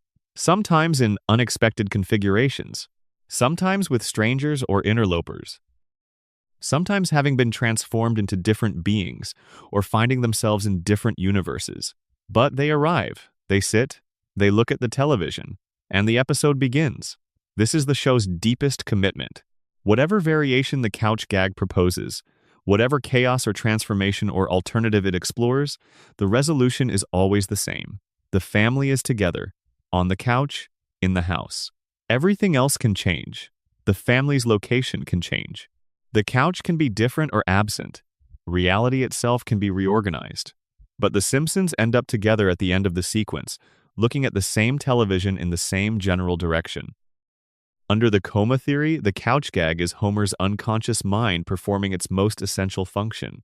Every episode begins with the family arriving, Homer's dreaming brain assembling the people he loves and placing them in the same room, confirming that they are present, accounting for each of them before the story begins. The gag is not decoration. It is the dream's opening ritual, the check that verifies the family is intact before the episode proceeds. Homer's coma brain cannot begin without first confirming that Marge is there, that Bart is there, that Lisa and Maggie are there, that everyone he is dreaming about is accounted for. When the couch gag varies, when the family arrives in different forms, when something is wrong or different or unexpected, it is the dream encountering interference. Noise from the hospital room leaking into the signal. A fragment of the real world disrupting the simulation for just long enough to produce a variation before the dream reasserts itself and everyone arrives where they belong. The wilder and more elaborate the couch gag, the more significant the interference. The gentle ones are quiet nights. The elaborate ones are Homer's dreaming mind working harder to maintain coherence against whatever is happening in the room around his body. Under the radiation theory, the couch gag is the only moment in the show where the character's altered biology is fully on display without consequence. They run, they leap, they arrive in configurations that would break bones in normal human beings. They compress, expand, multiply, and recombine. Their bodies do things that bodies cannot do. And nobody comments, because in Springfield, the things bodies do have stopped being surprising. The physical variation of the couch gag is the most compressed expression of what the plant has done to the population's relationship with normal biological rules. Under neither theory is the couch gag frivolous. It is the show's thesis statement, compressed into 30 seconds and repeated for 36 years. The family always arrives. Whatever the variation, whatever the chaos, whatever the world has done to them or to the couch or to the room or to the laws of physics, the family arrives. They are together. The episode begins. And the implicit promise of the opening is that whatever happens in the next 22 minutes, this arrangement, this family in this house, watching this television, will be intact when it ends. The show has never broken that promise. In 36 years of episodes, The Simpsons have always ended an episode together, or, at minimum, ended it in a way that implies they will be together again imminently. The narrative threats to the family's unity, Homer and Marge's marriage crises, Lisa's periods of departure and return, Bart's various encounters with the justice system always resolve in the direction of the couch, always back to the house, always back to Evergreen Terrace. The couch gag is the show knowing exactly what it is doing and doing it anyway, with 36 years of commitment to the bit. Because the bit is not really a bit. It is the show's promise to its audience, renewed every episode, that whatever else is uncertain, the family will be there. The family will always be there. You can come back and they will be on the couch and the television will be on and Springfield will be exactly as you left it. That is the couch gag. Not a joke. A guarantee. Section 17. What the Simpsons knows about America. There is a version of this conversation that stays inside the show and examines its mysteries as though they were purely internal. As though the question of why Springfield's fish have 3 eyes, and why Homer cannot remember his name, and why nobody ages, were questions that live only in the fictional universe of a cartoon about a yellow family in an impossible town. But The Simpsons has never quite been that kind of show. The show began as satire-specific, pointed, intelligent satire of the American working class and the American family and the American relationship with institutional authority. And satire that operates for 36 years does not remain purely fictional. It accumulates. It builds. It begins to look, from the inside, like a document. Like something that was paying attention to something real and describing it from the side. The nuclear power plant is real. Not this specific plant, not this specific billionaire, but the structure of the show describes the relationship between a major industrial employer and the community that depends on it. The systematic impossibility of accountability when the entity responsible for harm is also the entity responsible for economic survival. This is real. This structure appears in American communities with dispiriting regularity and has appeared throughout the decades the show has been running, and the show has been describing it through the vocabulary of animated satire, while real communities have been living it through the vocabulary of public health crises and economic decline. The cognitive impairment of a population that cannot effectively advocate for its own interests real? The systematic misdirection of regulatory attention away from violations that would be expensive to address real? The political arrangement where the major employer's interests become the municipal government's interests by a process so gradual and so well distributed across multiple self-interested actors that it is impossible to identify as corruption while functioning as corruption at every level real. Burns is a cartoon, but the thing Burns represents is not. The thing Burns represents is the specific configuration of money and institutional access and regulatory capture that allows a single economic interest to become effectively immune to the accountability that democratic institutions are theoretically designed to provide. America has this. America has had it for as long as America has had major industrial interests, and The Simpsons has been describing it for as long as America has been willing to laugh at it. Homer is a cartoon. But the thing Homer represents is not. Homer represents the working-class American male at the end of the 20th and beginning of the 21st century, economically precarious, culturally dismissed, loyal to employers who do not reciprocate the loyalty, sustained by the love of a family he is not equipped to provide for in the ways that matter most, muddling through a situation that the system he inhabits created and that the same system benefits from his inability to clearly see. The show loves Homer. It loves him genuinely and without condescension, which is one of the things that distinguishes it from a simple satire of working-class inadequacy. Homer is not presented as a failure who deserves his situation. He is presented as a person who has been failed by his situation and who persists with a kind of bumbling, affectionate resilience that the show treats as genuinely admirable, even while it acknowledges the costs of that resilience. Homer can take anything, recover from anything, love his family through anything. The show respects this. It is just also honest about the system that requires him to be so resilient in the first place. The town that forgets its crises? The town that resets after every catastrophe? The town whose collective denial is so complete that it made it legally criminal to acknowledge the truth about its own principle. This is real too. Not in the form of a judge issuing a legal decree about a false identity, but in the form of the social processes by which communities bury their inconvenient histories, rewrite their embarrassing episodes, choose the version of events that preserves their self-image over the version that accurately describes what happened. American communities do this.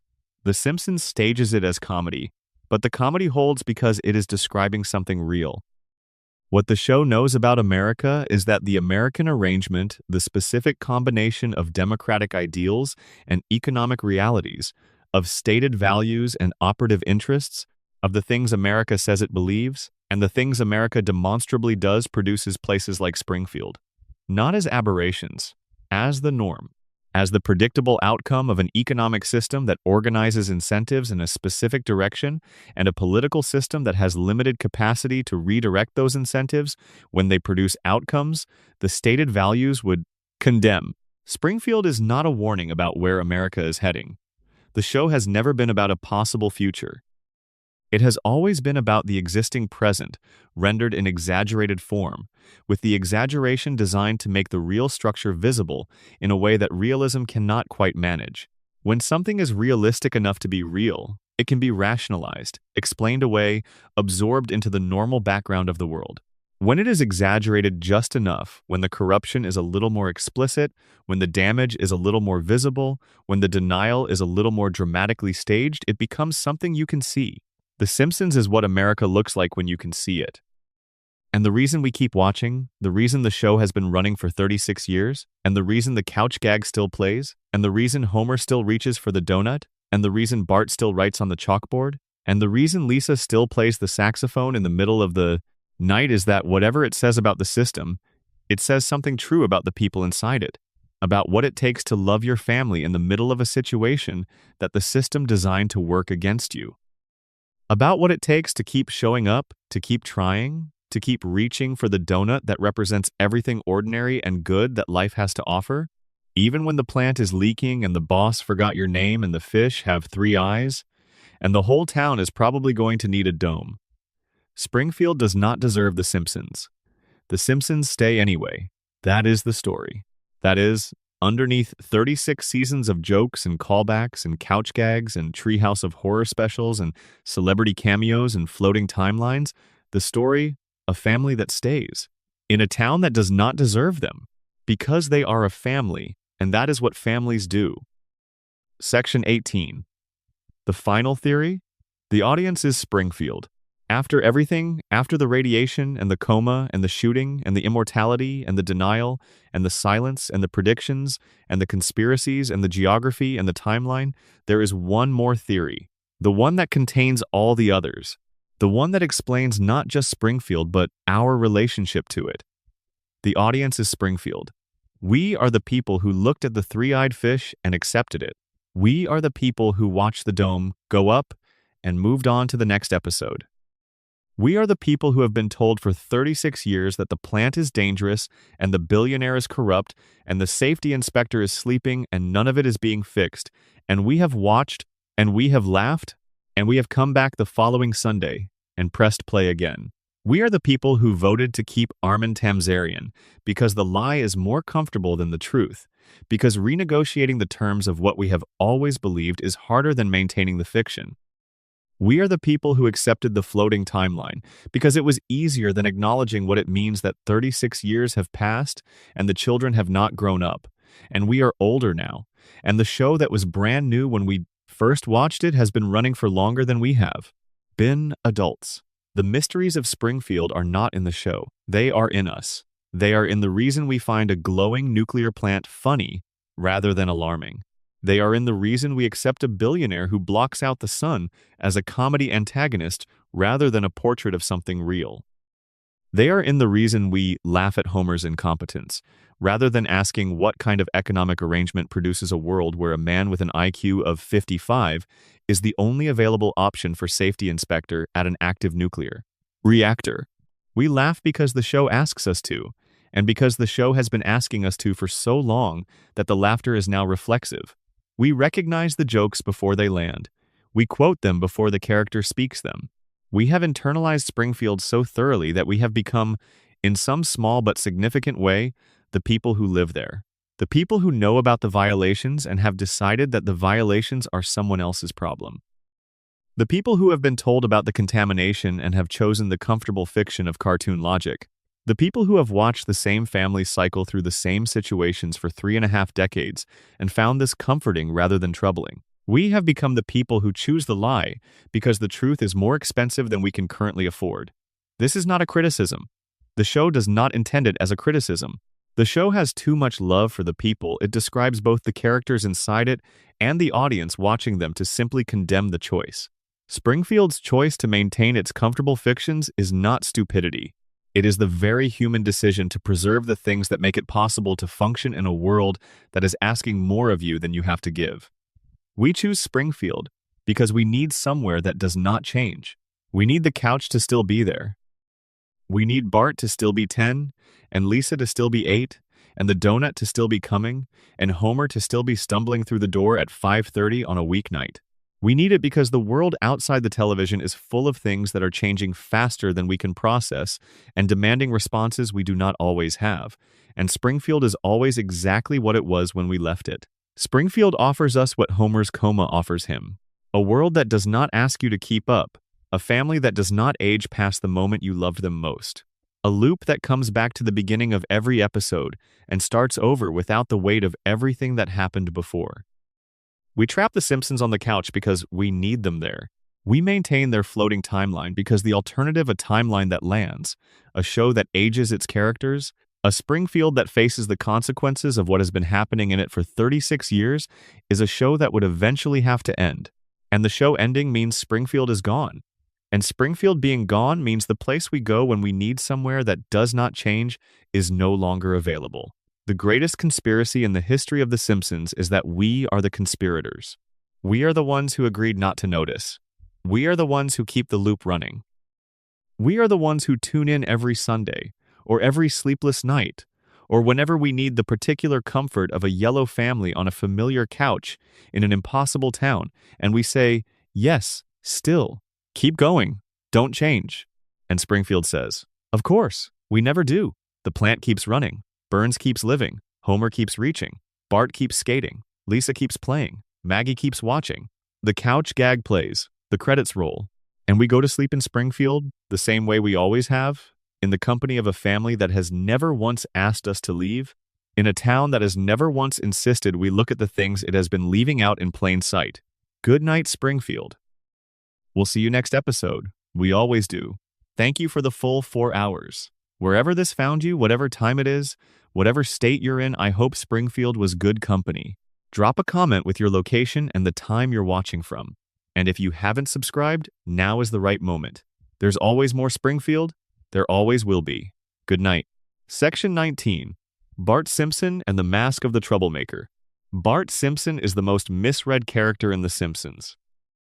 This is partly the show's fault, because the show spent its first several seasons leaning into the surface reading of who Bart is, the troublemaker, the prankster, the kid who does not do his homework and does not apologize for it.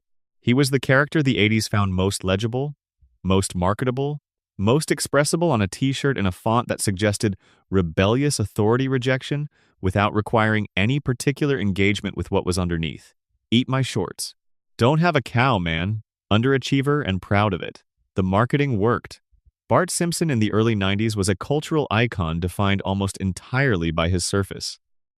The yellow, spiky-haired boy who skateboards and does not care, who makes teachers' lives difficult and administrators' lives worse, who never faces lasting consequences and never seems to suffer for his choices. He was the wish fulfillment of every child who had ever sat in a classroom and felt the particular powerlessness of being required to be somewhere against your will, doing something you had not chosen, answering to adults whose authority over you was the result of institutional convention rather than any quality you had personally verified. Bart is that kid, but he is also something the surface reading consistently obscures. Bart Simpson is the most emotionally perceptive member of the Simpson family. He is the one who consistently, accurately, identifies what the people around him actually need, and then fails to provide it, or provides it in a way that causes damage, or provides it too late, or provides it in a way that the recipient cannot receive. His emotional intelligence is real and high, and systematically undermined by his inability to translate that intelligence into sustained, constructive action. He sees clearly and then does something that makes the situation worse. He understands what would help and then does the opposite.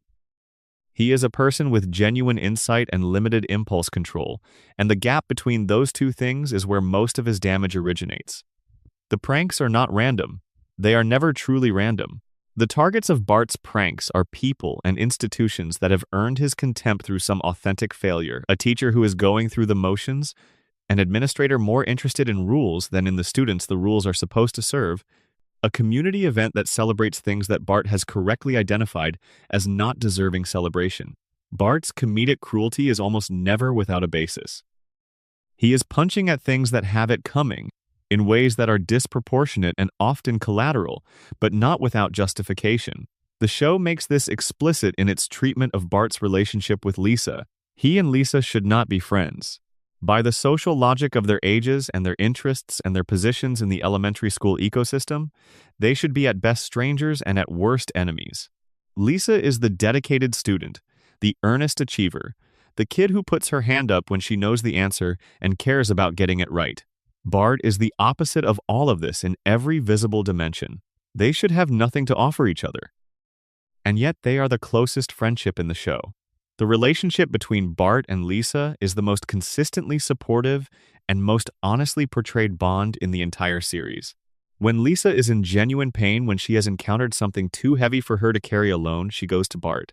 Not to Homer, whose capacity to be present in someone else's difficulty is limited by his inability to stay focused on anything painful for long. Not to Marge, who will respond with comfort but who will also worry, and whose worrying will become its own demand on Lisa's energy. To Bart, who will not manage her feelings or redirect them or try to fix them, who will sit with her in whatever the difficulty is and provide the specific companionship of someone who is not afraid of hard things.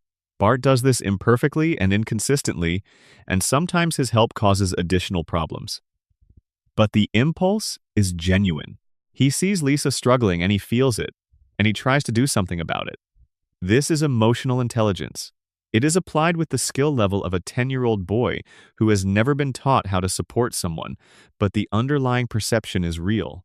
He extends this to Homer in moments that the show gives significant weight. Bart and Homer's relationship is physically expressed through the strangling gag, which is the most immediately recognizable bit in their dynamic and which reads as a cartoon version of paternal irritation with a difficult child. But beneath the strangling there is a relationship between a son who sees his father's limitations and loves him anyway, who understands that Homer is doing the best he can with what he has, and that what he has is not very much, and a father who is incapable of expressing his devotion to his son except through the specific medium of being in his son's presence and doing things with him, however badly those things go.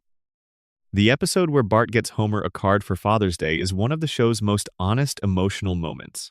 Bart does not have the vocabulary or the social confidence to simply tell Homer that he loves him and that Homer matters to him.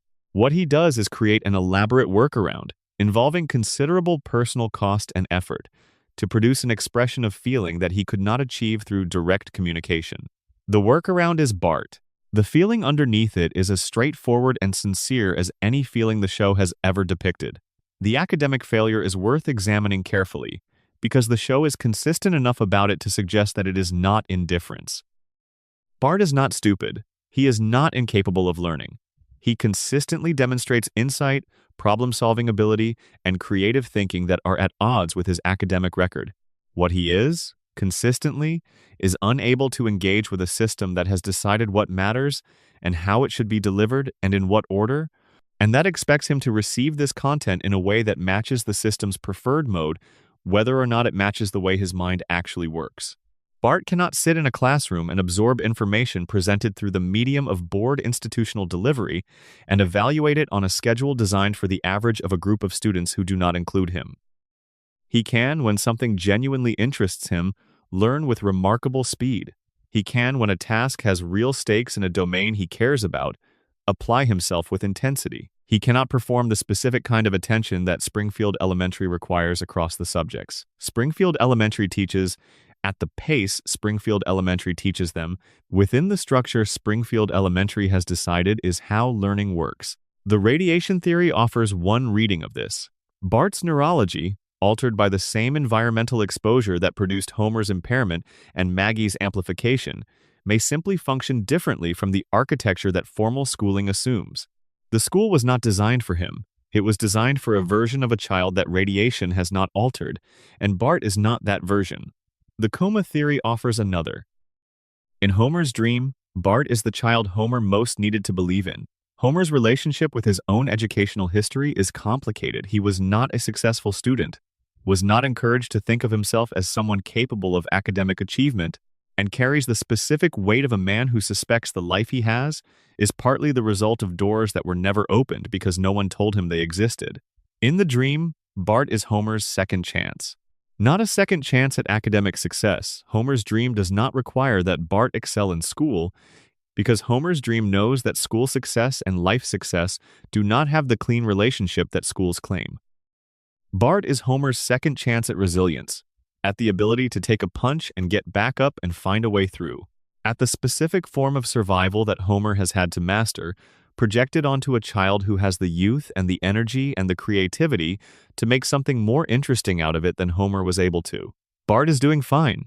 This is what the show consistently suggests beneath the surface of the academic failure and the troublemaking and the season final cliffhangers about his future. Bart is doing fine in the ways that matter most in a town like Springfield. He is socially capable. He is emotionally resilient. He is able to build and maintain relationships across social categories that most children his age cannot navigate. He has a loyalty to the people he loves that the show has tested repeatedly and found to be genuine. He will survive Springfield. He will carry its marks, the way everyone in Springfield carries its marks, but he will carry them as someone who was present in his own life while it was happening, which is more than can be said for some of the adults around him. The troublemaker is not the trouble. The trouble is a system that required a specific kind of child and got Bart instead, and that has been trying to solve this problem by treating it as Bart's deficiency rather than the system's limitation. Springfield Elementary will keep failing Bart. Bart will keep getting by. The strangling will continue. The pranks will continue. The saxophone and the skateboard and the gags and the schemes will continue. And underneath all of it, the most emotionally perceptive member of the Simpson family will keep seeing things with more clarity than he has ever quite given credit for, in a town that has always preferred its official explanations to the ones Bart would offer if anyone thought to ask him. Section 20. The Simpsons will never end. The Simpsons will not end. This is not a prediction about the show's future, though as a prediction it has an extremely strong track record, given that it has been true for 36 years and counting. It is an observation about the nature of what the show has become, the position it occupies in American culture, and the relationship between that position and the idea of an ending. Most shows end. Most shows have to end. They run out of story, or ratings, or the circumstances that allowed them to exist in the first place. The network changes its priorities. The cast agreements expire and cannot be renewed. The cultural moment that made the show possible moves on and leaves it behind. Shows end because the things that sustain them are finite. The things that sustain The Simpsons are not finite. The show exists in a format animation that does not depend on the physical aging of its cast. The characters can continue indefinitely at their current ages, without the evidence of time creating a contradiction between the show and reality. The voice actors age, yes, and this is a real practical consideration, but the animated characters they voice do not age with them, which removes the constraint that kills most live-action shows eventually. The premise, a family in an American town, dealing with the conditions of American life, is not a premise that can be exhausted. As long as there is an American life to comment on, there is material. More importantly, the show has become institutional. It is not merely a popular television program. It is a cultural institution in the specific sense that applies to things that have been present long enough and consistently enough that they have become part of the assumed landscape of their culture.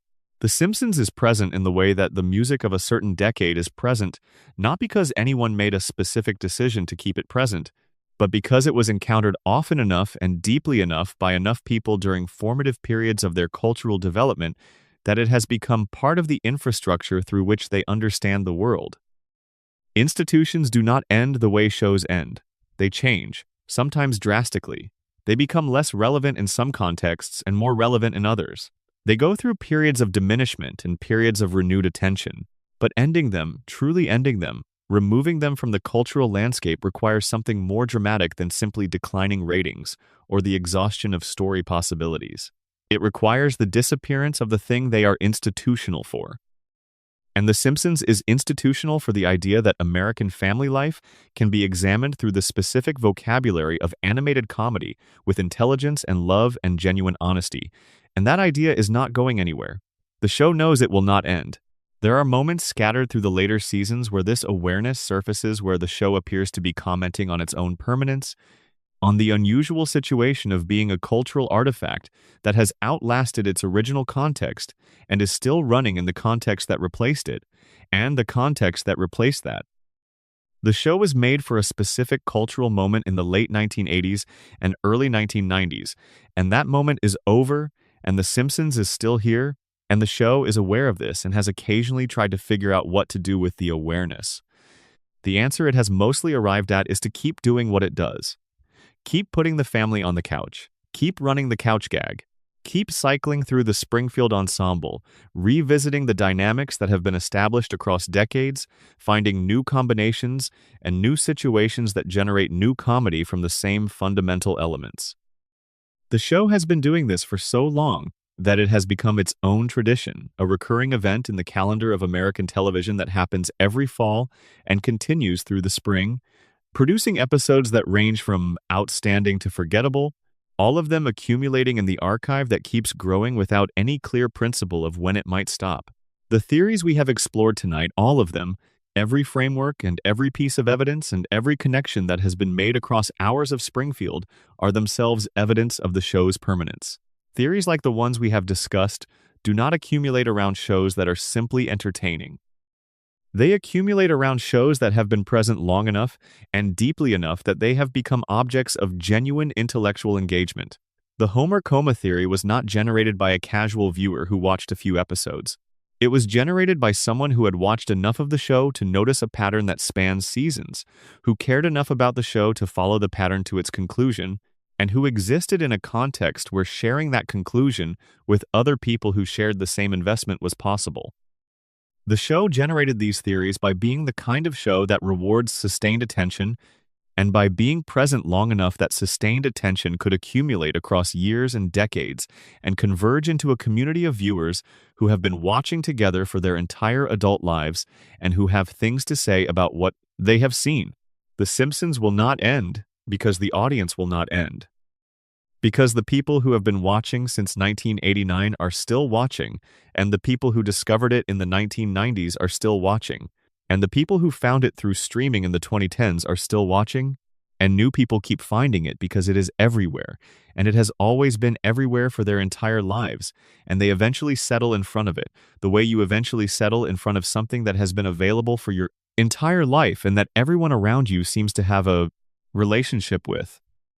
The show will not end because Homer is still in the coma, and the dream is still running, and Burns is still alive, and his weekly treatments are still keeping the diseases in balance, and Maggie is still watching and waiting, and Lisa is still playing saxophone at midnight, and Bart is still skating down the street, and Marge is still patient, and the power plant is still on the hill, and the river is still running beside it, and Blinky, the three-eyed fish, is still swimming in the water downstream. The loop has not broken. The loop will not break. Because we are the loop. We built it and we maintain it, and we press play on the couch gag every time we need to go back to Springfield and find everything exactly as we left it, which means the show will keep running as long as we keep needing it. And we will keep needing it as long as it keeps being the place where the questions live, the questions about what we owe each other, what it costs to stay, what it means to love imperfectly and genuinely in a situation that the system designed to work against you. Springfield will be here, Homer will be here, the donut will be coming, it always has been, it always will be, the show does not end. It just gets a little longer every fall. And every fall, Someone new settles onto their own couch and presses play, and hears the theme for the first time, and sees the yellow family run in from four directions and land in a heap, and something in them recognizes it. Recognizes the family, recognizes the house, recognizes the town before they have been given any reason to recognize it. That is what a cultural institution is. The thing that feels like home before you know why. Springfield feels like home. It has always felt like home, and it will keep feeling like home long after everyone who can remember a world without it is gone.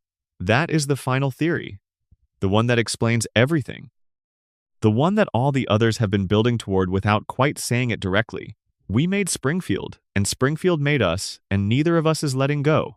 Good night. 4 hours in Springfield. If you made it here, if you are still awake, or if you drifted off and came back, or if you fell asleep to the sound of this and woke up to this and that feels right somehow, thank you. Drop a comment with where you are and what time it is. And subscribe if you haven't. There is always more Springfield, and there will always be more nights like this one. I'll see you next time. Section 21. The Mythology of Sector 7G. Homer Simpson works in Sector 7G. This is the kind of detail that the show mentions so frequently across its run that it has become one of the most recognizable facts about the character, not Homer works at the nuclear plant, which is where most people's recall of the employment situation stops, but specifically Sector 7G, the particular designation of the area where Homer's workstation is located, where the chair in which he frequently sleeps is positioned, where the console he occasionally monitors sits in a room that the show has depicted often enough that any serious fan could describe it from memory. Sector 7G is not a real place, but it has become as real as any fictional location in the history of American television, in the sense that it is a place with a specific emotional geography, a specific feel, a specific atmosphere, a specific relationship to the character who inhabits it. When you imagine Homer at work, you imagine Sector 7G, the particular quality of the light in there, the particular arrangement of the equipment, the particular sense of a space where important things are supposed to be happening but where, in practice, very little of what is happening is the important thing the space was designed for. The show has given us considerable detail about what Sector 7G looks like and how it functions. There is a control panel, monitored in theory and in practice, monitored primarily when Homer has reason to be awake, which is less often than the safety parameters of an active nuclear reactor would recommend. There is a donut supply, which the show has established is Homer's most reliable companion during his working hours. There is a chair that has adapted to Homer's particular usage patterns across 3 decades of regular occupation. And there is a window the show implies this at various points through which the reactor core is visible or at least accessible in some operational sense. This window is the most important architectural feature of Sector 7G, because it is the thing that makes Homer's position in the plant's operational structure most concrete and most alarming. Homer is not just employed at the plant. He is employed at the interface between the plant's operations and the most consequential part of those operations. His workstation is positioned where someone whose function is to prevent nuclear accidents should be positioned adjacent to the thing that would cause a nuclear accident, close enough to intervene, equipped with the controls that an intervention would require, and Homer sits in the chair with a donut. This is the show's most sustained and most precisely structured joke, if joke is the right word, for something that carries this much genuine implication. The entire premise of Homer's employment, the entire 3 decades-long running gag of the world's least qualified safety inspector, occupying the most safety-critical position in an understaffed, under-maintained nuclear facility is the joke. But the joke is not separate from the theory. The joke is the theory. Homer in Sector 7G is the show telling you, in the most compressed and most repeatable form it can find, everything it has to say about how the system actually works. The person whose function is to prevent a disaster is someone who cannot prevent a disaster. Not because of a staffing shortage, not because of economic constraints that force the plant to hire inadequately, but because that is what Burns wants. A competent person in that chair is a threat to the operation. An incompetent person in that chair is a guarantee that the operation continues. Burns did not accidentally hire Homer. Burns rehired Homer immediately when better qualified personnel briefly held the position and immediately began asking questions about violations. The accident of Homer's employment is not the placement of an incompetent person in a critical role through negligence. It is the deliberate, sustained maintenance of an incompetent person in a critical role through the kind of strategic, long-term planning that Burns excels at and that Homer, by structural necessity, cannot. Sector 7G is also the place that the show uses to establish the scale of Homer's exposure. He is not someone who passes through the plant occasionally. He is not an administrative employee who works in a building on the facility grounds, insulated from the operational core. He is at the core. He is adjacent to it, daily, for his entire working life, in a role that requires him to be in regular proximity to the most radioactive part of the facility. If the plant's emissions are altering the biology of Springfield's general population through the water supply and the air quality, what they are doing to Homer, who sits beside the reactor every day, is something considerably more direct. This is why Homer's physical resilience is so extreme compared to other Springfield residents. Everyone in Springfield shows the signs of long-term, low-level environmental radiation exposure. Homer shows the signs of long-term, high-level direct proximity exposure because that is what his job requires him to sustain. His body has been adapting to radiation damage not from the diluted atmospheric and hydrological sources that affect the general population, but from the concentrated source, the reactor itself, at close range, every working day. The human body is not designed to sustain this. Normal human biology would be destroyed by this level of exposure over the time frame Homer has been in Sector 7G. What Homer's biology has done instead is adapt in ways that produce his extraordinary resilience, the pain tolerance, the healing rate, the capacity to survive damage that would be immediately fatal for anyone whose cells had not been through the specific alteration process that Homer's have been through. Homer is not simply resistant to harm. He has been remade by his environment into something that the harm resistance emerged from, the way extreme environments produce extreme adaptations in the organisms that survive them. Sector 7G is where this process happens.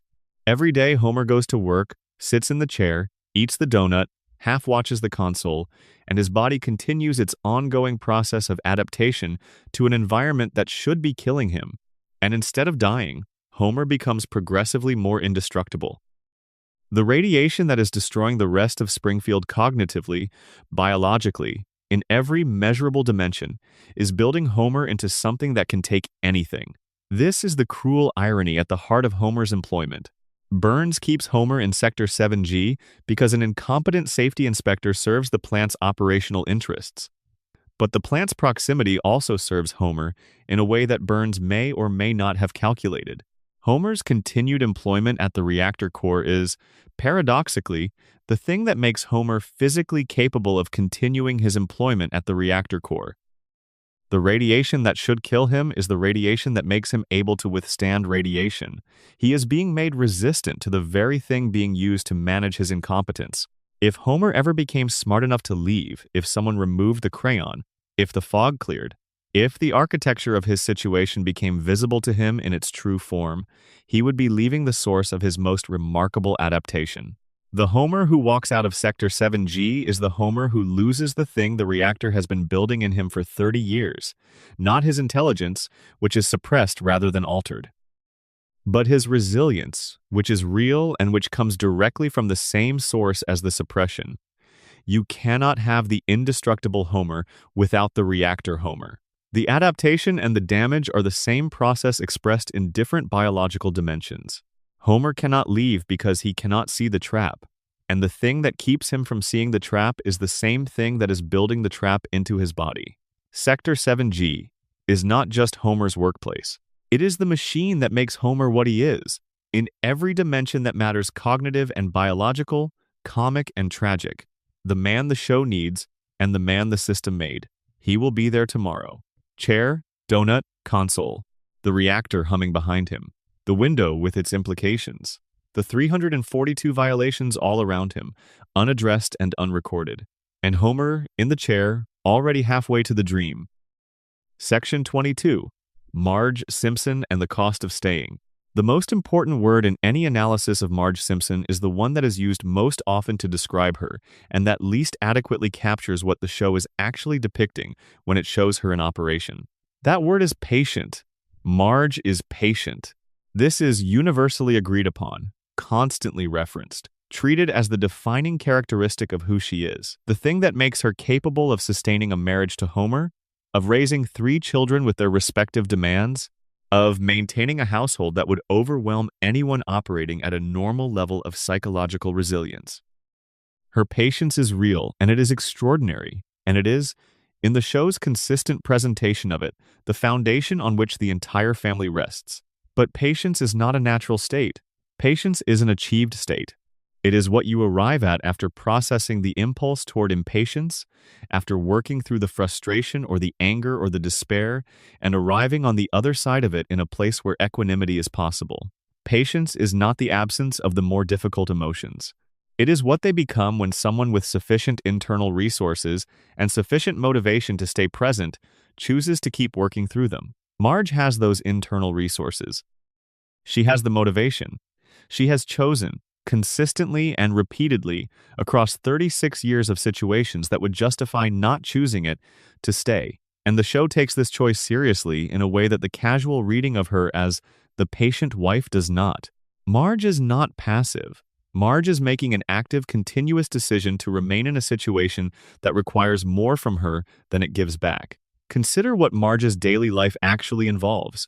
She manages a household with Homer, whose executive function when applied to anything involving planning, money, or sustained attention to other people's needs is limited in ways the show has documented exhaustively. She raises Bart, who is a constant source of consequences that someone has to manage, and that someone is almost always Marge. She supports Lisa, whose intellectual and emotional needs are real and substantial and often invisible to the people who should be most responsible for attending to them. She watches over Maggie, who requires the baseline vigilance that infants require, and who provides, in return, the particular relationship that Marge seems to find the most straightforwardly satisfying, the one with the fewest complications, the most direct emotional feedback, the least negotiating. And she does all of this while also having a self. This is the thing that the patient wife reading consistently misses. Marge has desires. She has ambitions that the show depicts, and then returns to the domestic baseline, which is its own form of honesty about what sustained sacrifice of ambition looks like over time. She has an artistic sensibility that appears in several episodes where her painting is the focus, and in each of these episodes there is a moment where it becomes clear that this is not a hobby or a passing interest, but a genuine creative capacity, something that needs expression, that produces something real when given the space to develop, and that has been perpetually deferred in favor of the household that needs her attention more immediately and more urgently. The deferred art is Marge's most intimate vulnerability. Not because it is the most painful thing in her life. Homer's neediness and Bart's trouble and the perpetual financial precarity are all more immediately demanding. But because the deferred art is the evidence of the version of Marge that did not happen, the Marge who painted seriously, who developed the capacity that the episodes reveal she has, who built a creative life alongside a domestic one, that Marge is present in the show as a ghost visible in the moments when the domestic life loosens enough to let her through, quickly covered over when the household reasserts its claims. The show is honest about what this costs. It does not pretend that Marge's choices are costless, or that the patience is effortless, or that the staying is simply what Marge naturally does because it is her nature to stay. The show has multiple episodes in which Marge comes close to leaving, or does leave temporarily, or imagines a version of her life that she did not choose. And in each of these episodes, the show takes seriously the possibility that the life she did choose is not the only possible life, and that the life she did not choose might have contained things she genuinely needed. She always comes back. This is not presented as weakness or capitulation. It is presented as choice, the choice that Marge, with full awareness of the alternatives, keeps making. She stays because she loves Homer, and because the family is real and its needs are real, and the things she would leave behind are things she actually cannot leave behind, not because of external constraint, but because of the specific way that she loves them and what that love requires of her. This is the truest thing the show ever says about Marge. She stays not because she has to, but because the leaving would cost more than the staying. Because the family she has, for all its difficulties and demands and spectacular dysfunction, is the family she has chosen to have, and the choosing is ongoing and real even when it is invisible, even when it looks from the outside like simple endurance. Marge's patience is not passivity. It is the discipline of someone who has decided that the life in front of her is worth sustaining and who has committed to that decision with a thoroughness that goes beyond willpower into something closer to structural conviction. She has built herself around the family, not lost herself in it. The ghost of the painter is proof that she is still there, still present, still capable of being Marge who paints rather than Marge who manages, but built herself around it in the way that you can only do by choosing it every day rather than having it happen to you. The radiation theory intersects with Marge at a point that the show never quite addresses directly, but that the theory makes visible. Marge has been living in Springfield her entire life. She has been drinking the water and breathing the air and living beside the plant and raising 3 children in the shadow of those cooling towers. The hair that defies physics, the eyes that bulge with a pressure that should not be present in a normally developed human orbital structure, the 4 fingers, the yellow skin, all of this is Marge too. All of it is the contamination expressing itself in her biology, the way it expresses itself in everyone in Springfield. But Marge's cognitive function is intact in a way that Homer's is not. She is not impaired. She sees clearly. She understands the family's situation clearly. She processes information and makes decisions based on accurate perception of the available facts. Whatever the radiation has done to her biology, it has not done to her mind what it has done to Homer's. She is the person in the family who can see. And this raises the quietest question about Marge. What does it mean to be able to see clearly in Springfield and choose to stay? Homer cannot see the trap he is in. Burns has ensured this. Bart's vision is directed outward, toward the immediate social world, rather than inward toward the structural conditions of his family's situation. Lisa sees but is dismissed. Maggie sees and has decided that silence is the appropriate response to what she sees. Marge sees and stays and keeps the family together and makes the donuts and manages the crises and defers the painting and chooses it, again, every day. If the coma theory is true, Marge is Homer's deepest prayer. The person in his dream whose presence is most necessary, most fundamental, most tied to the dream's ability to sustain itself. Homer can lose his job in a dream episode and recover. He can be humiliated by Burns and recover. He can sustain damage that would end the dream and recover. The one thing that his dreaming mind cannot accommodate losing is Marge. She is the structural support of the entire simulation. Remove her and the dream does not generate a version of itself without her. It simply cannot continue.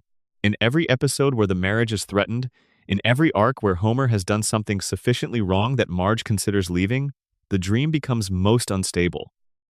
The plots of these episodes are the most desperate, the most elaborate in their attempts to restore the status quo, because the status quo depends on Marge more than on anything else in Springfield. Homer's unconscious mind built Springfield around Marge, the way you build a life around the person whose presence makes the rest of it make sense. She is not a supporting character in his dream. She is its premise. She stays. The dream stays. The family stays. Springfield stays. And somewhere in a hospital room, a man in a bed holds a little tighter to something he cannot quite reach because the dream told him she is still there, and as long as the dream is running, she always will be. Section 23. The Sound of Springfield. The Simpsons has a sound. Anyone who has spent enough time with the show knows it without being able to immediately articulate what it is the particular audio texture of Springfield that is distinct from every other animated world and that carries information about the show's universe beyond what the images communicate on their own. The Danny Elfman theme is the most immediately recognizable element. The opening notes, that descending brass figure that announces the show's beginning, are among the most widely identified pieces of music in the history of American television. They have been heard billions of times across 36 years of broadcasts and streaming and background viewing in every conceivable context. They are, in the truest sense of the phrase, part of the soundtrack of American life for multiple generations of viewers. But the theme is only the beginning. What the show does with sound throughout its runtime is more nuanced and more interesting than any single piece of music can capture. Springfield has ambient sounds. The town has a sonic character, the hum of the plant on the east side, the commercial noise of downtown Springfield, the specific quality of a weekday afternoon in a residential neighborhood where most of the adults are at work, and the only sounds are children on bikes and the occasional passing car. The plant has its own sound. The show returns to the operational sounds of the reactor facility regularly enough that the audio of the plant has become associated with Homer and with the kind of afternoon he has at work. The equipment, hum. The occasional alert. The specific quality of a large industrial space that was not designed for human comfort and that has been operating for long enough that its sounds have settled into a kind of background drone that the workers inside it have stopped consciously hearing. Homer has stopped consciously hearing it. This is important. The hum of the reactor, the sound of the operational systems that Homer is nominally responsible for monitoring, has become so thoroughly part of the background of Homer's working life that it registers as ambient rather than as information. Sounds that should trigger attention variations in the hum, changes in the operational profile, the specific audio signatures that a trained and attentive ear would recognize as indicating something worth examining pass through Homer's consciousness without producing any response. He has been in the facility so long that its sounds have become wallpaper. The show uses this to comic effect, and the comedy works because it is accurate. This is how habituation to environmental sounds actually operates. Sounds that are consistently present become invisible to conscious attention, and the sounds that should be most alarming, the ones that indicate something has changed, that the baseline has shifted, can only be recognized as alarming by someone who is still hearing the baseline as information rather than as background. Homer cannot hear when the plant is in danger because Homer has spent 30 years making himself unable to hear the plant at all. The music that recurs most significantly throughout the show, the piece that carries the most narrative weight, that appears at the emotional peaks of the episodes that are trying hardest to be genuinely felt rather than simply funny, is the gentle, melancholy piano motif that the show deploys when something important and sad is happening. When Homer finds his mother, when Marge and Homer's marriage is in its most genuine danger, when Lisa plays saxophone alone in a room that is not listening, when something is ending and the show wants you to feel the ending rather than laugh at it, this music is Springfield's emotional register, the sound of what is underneath the comedy.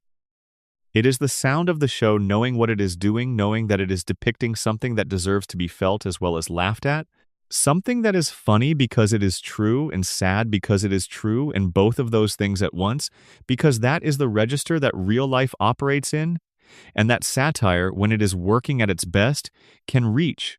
The Springfield Files episode, with its X-Files reference, gave the show an opportunity to do something unusual with its sound design, to import the sonic vocabulary of paranoia and mystery and late-night investigation into a Springfield context, and to use that imported vocabulary to make familiar things feel strange.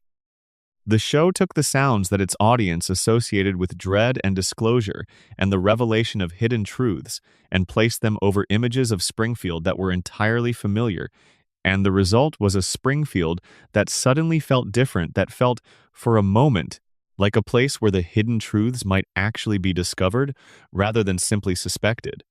That feeling did not last past the episode. Springfield returned to its normal audio texture when the credits rolled. But the episode demonstrated that the sound of Springfield is doing work, that the ambient quality of the town's audio is part of what maintains Springfield's status as a place that is familiar enough to be comfortable and strange enough to generate comedy. Change the sound and you change the relationship. Make it sound like a thriller, and it becomes a thriller, at least for the duration of the episode, and the three-eyed fish and the glowing billionaire and the safety inspector who sleeps at his console suddenly carry the weight that the show usually distributes into comedy. Sound is how we decide whether to be afraid of something. The show has been putting frightening things in front of us for 36 years and packaging them in a sound that tells us not to be afraid, and we have been responding accordingly, laughing rather than alarmed, entertained rather than disturbed. The Danny Elfman theme that announces each episode is the sound of permission to be comfortable with what follows. It is the auditory equivalent of the show's hand on your shoulder, saying, whatever you are about to see, you do not need to take it seriously. You can laugh. It is safe here. And it is safe. Springfield is safe. The contamination is real, and the corruption is real, and Burns' immortality is real, and Homer's coma is arguably real, and the whole structure is genuinely dark when you look at it without the comedy framing. But the Danny Elfman theme plays and the couch gag runs and Springfield is Springfield and it is safe to be here. That is what the sound of Springfield does. It makes the impossible comfortable. It makes the alarming funny. It keeps the audience in the room with things that would be too difficult to stay in the room with if the show were not also this warm, this familiar, this reliably itself. The plant hums. The town goes about its business. Homer reaches for the donut. And the theme plays, and you settle in, and Springfield is there. Section 24. 36 years of goodnight. We have been in Springfield for a long time tonight. Long enough that the town has started to feel like a place you know, not just a show you have watched, but a geography you have moved through. A community whose residents have faces and histories and relationships you could navigate without a map. This is what 36 years of something does. When the something is good enough and consistent enough and present enough, it builds a place. Not a physical place, not a place on any map that a satellite can locate or a phone can navigate to, but a real place in the sense that matters most. A place in the imagination, in the memory, in the part of the mind that keeps geography organized and accessible for return visits. Springfield is real in that sense. It is as real as any place you have ever been that has mattered to you. The house on Evergreen Terrace is as real as any fictional address in the history of the medium. The plant on the east side is as real as any landmark you could direct someone toward. Burns in his long building, Ned in his house next door, Marge at the kitchen counter, Bart on the skateboard, Lisa in her room with the saxophone, Maggie watching everything from the corner where no one is watching her. These are real in the way that the people you grew up around are real, which is to say they are permanent features of the interior landscape that years of exposure have built inside you.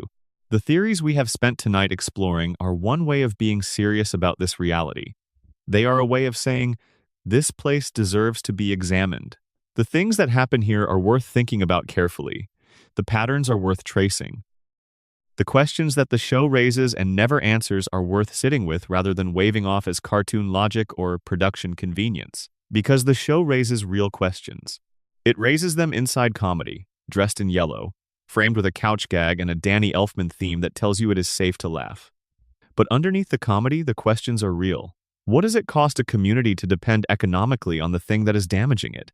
What happens to a person who grows up with a version of a loss they were never told the truth about? What does it take to sustain a family through conditions that were designed to work against the family's well-being?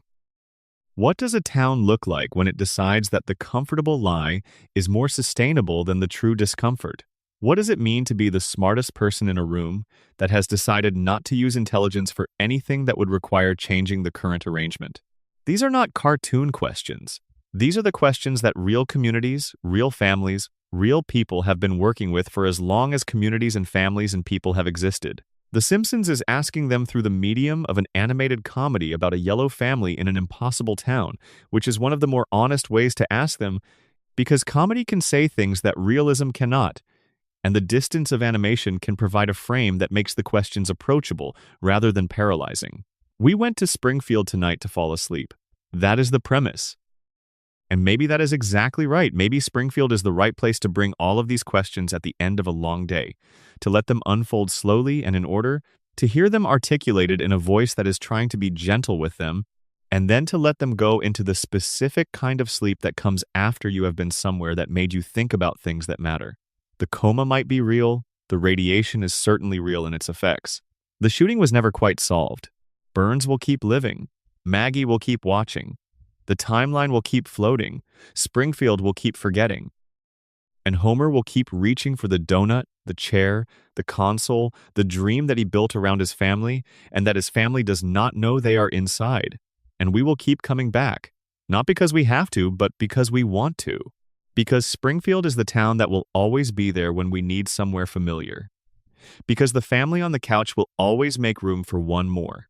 Because the donut is always coming and the beer is always cold and the plant is always humming on the hill and Bart is always going to be 10 years old tomorrow. The mysteries are not solved tonight. They are not meant to be solved. They are meant to be kept, carried with you into the next episode and the one after that, held lightly the way you hold something that you do not want to examine too closely, because examining it too closely might change the way it feels, and the way it feels right now is exactly right. Springfield is yours. It always has been. Every yellow face and every four-fingered hand and every couch gag and every donut and every moment where the worst thing and the warmest thing are happening at the same time in the same room to the same family, all yours. All of it. Sleep well. We will be in Springfield when you get back.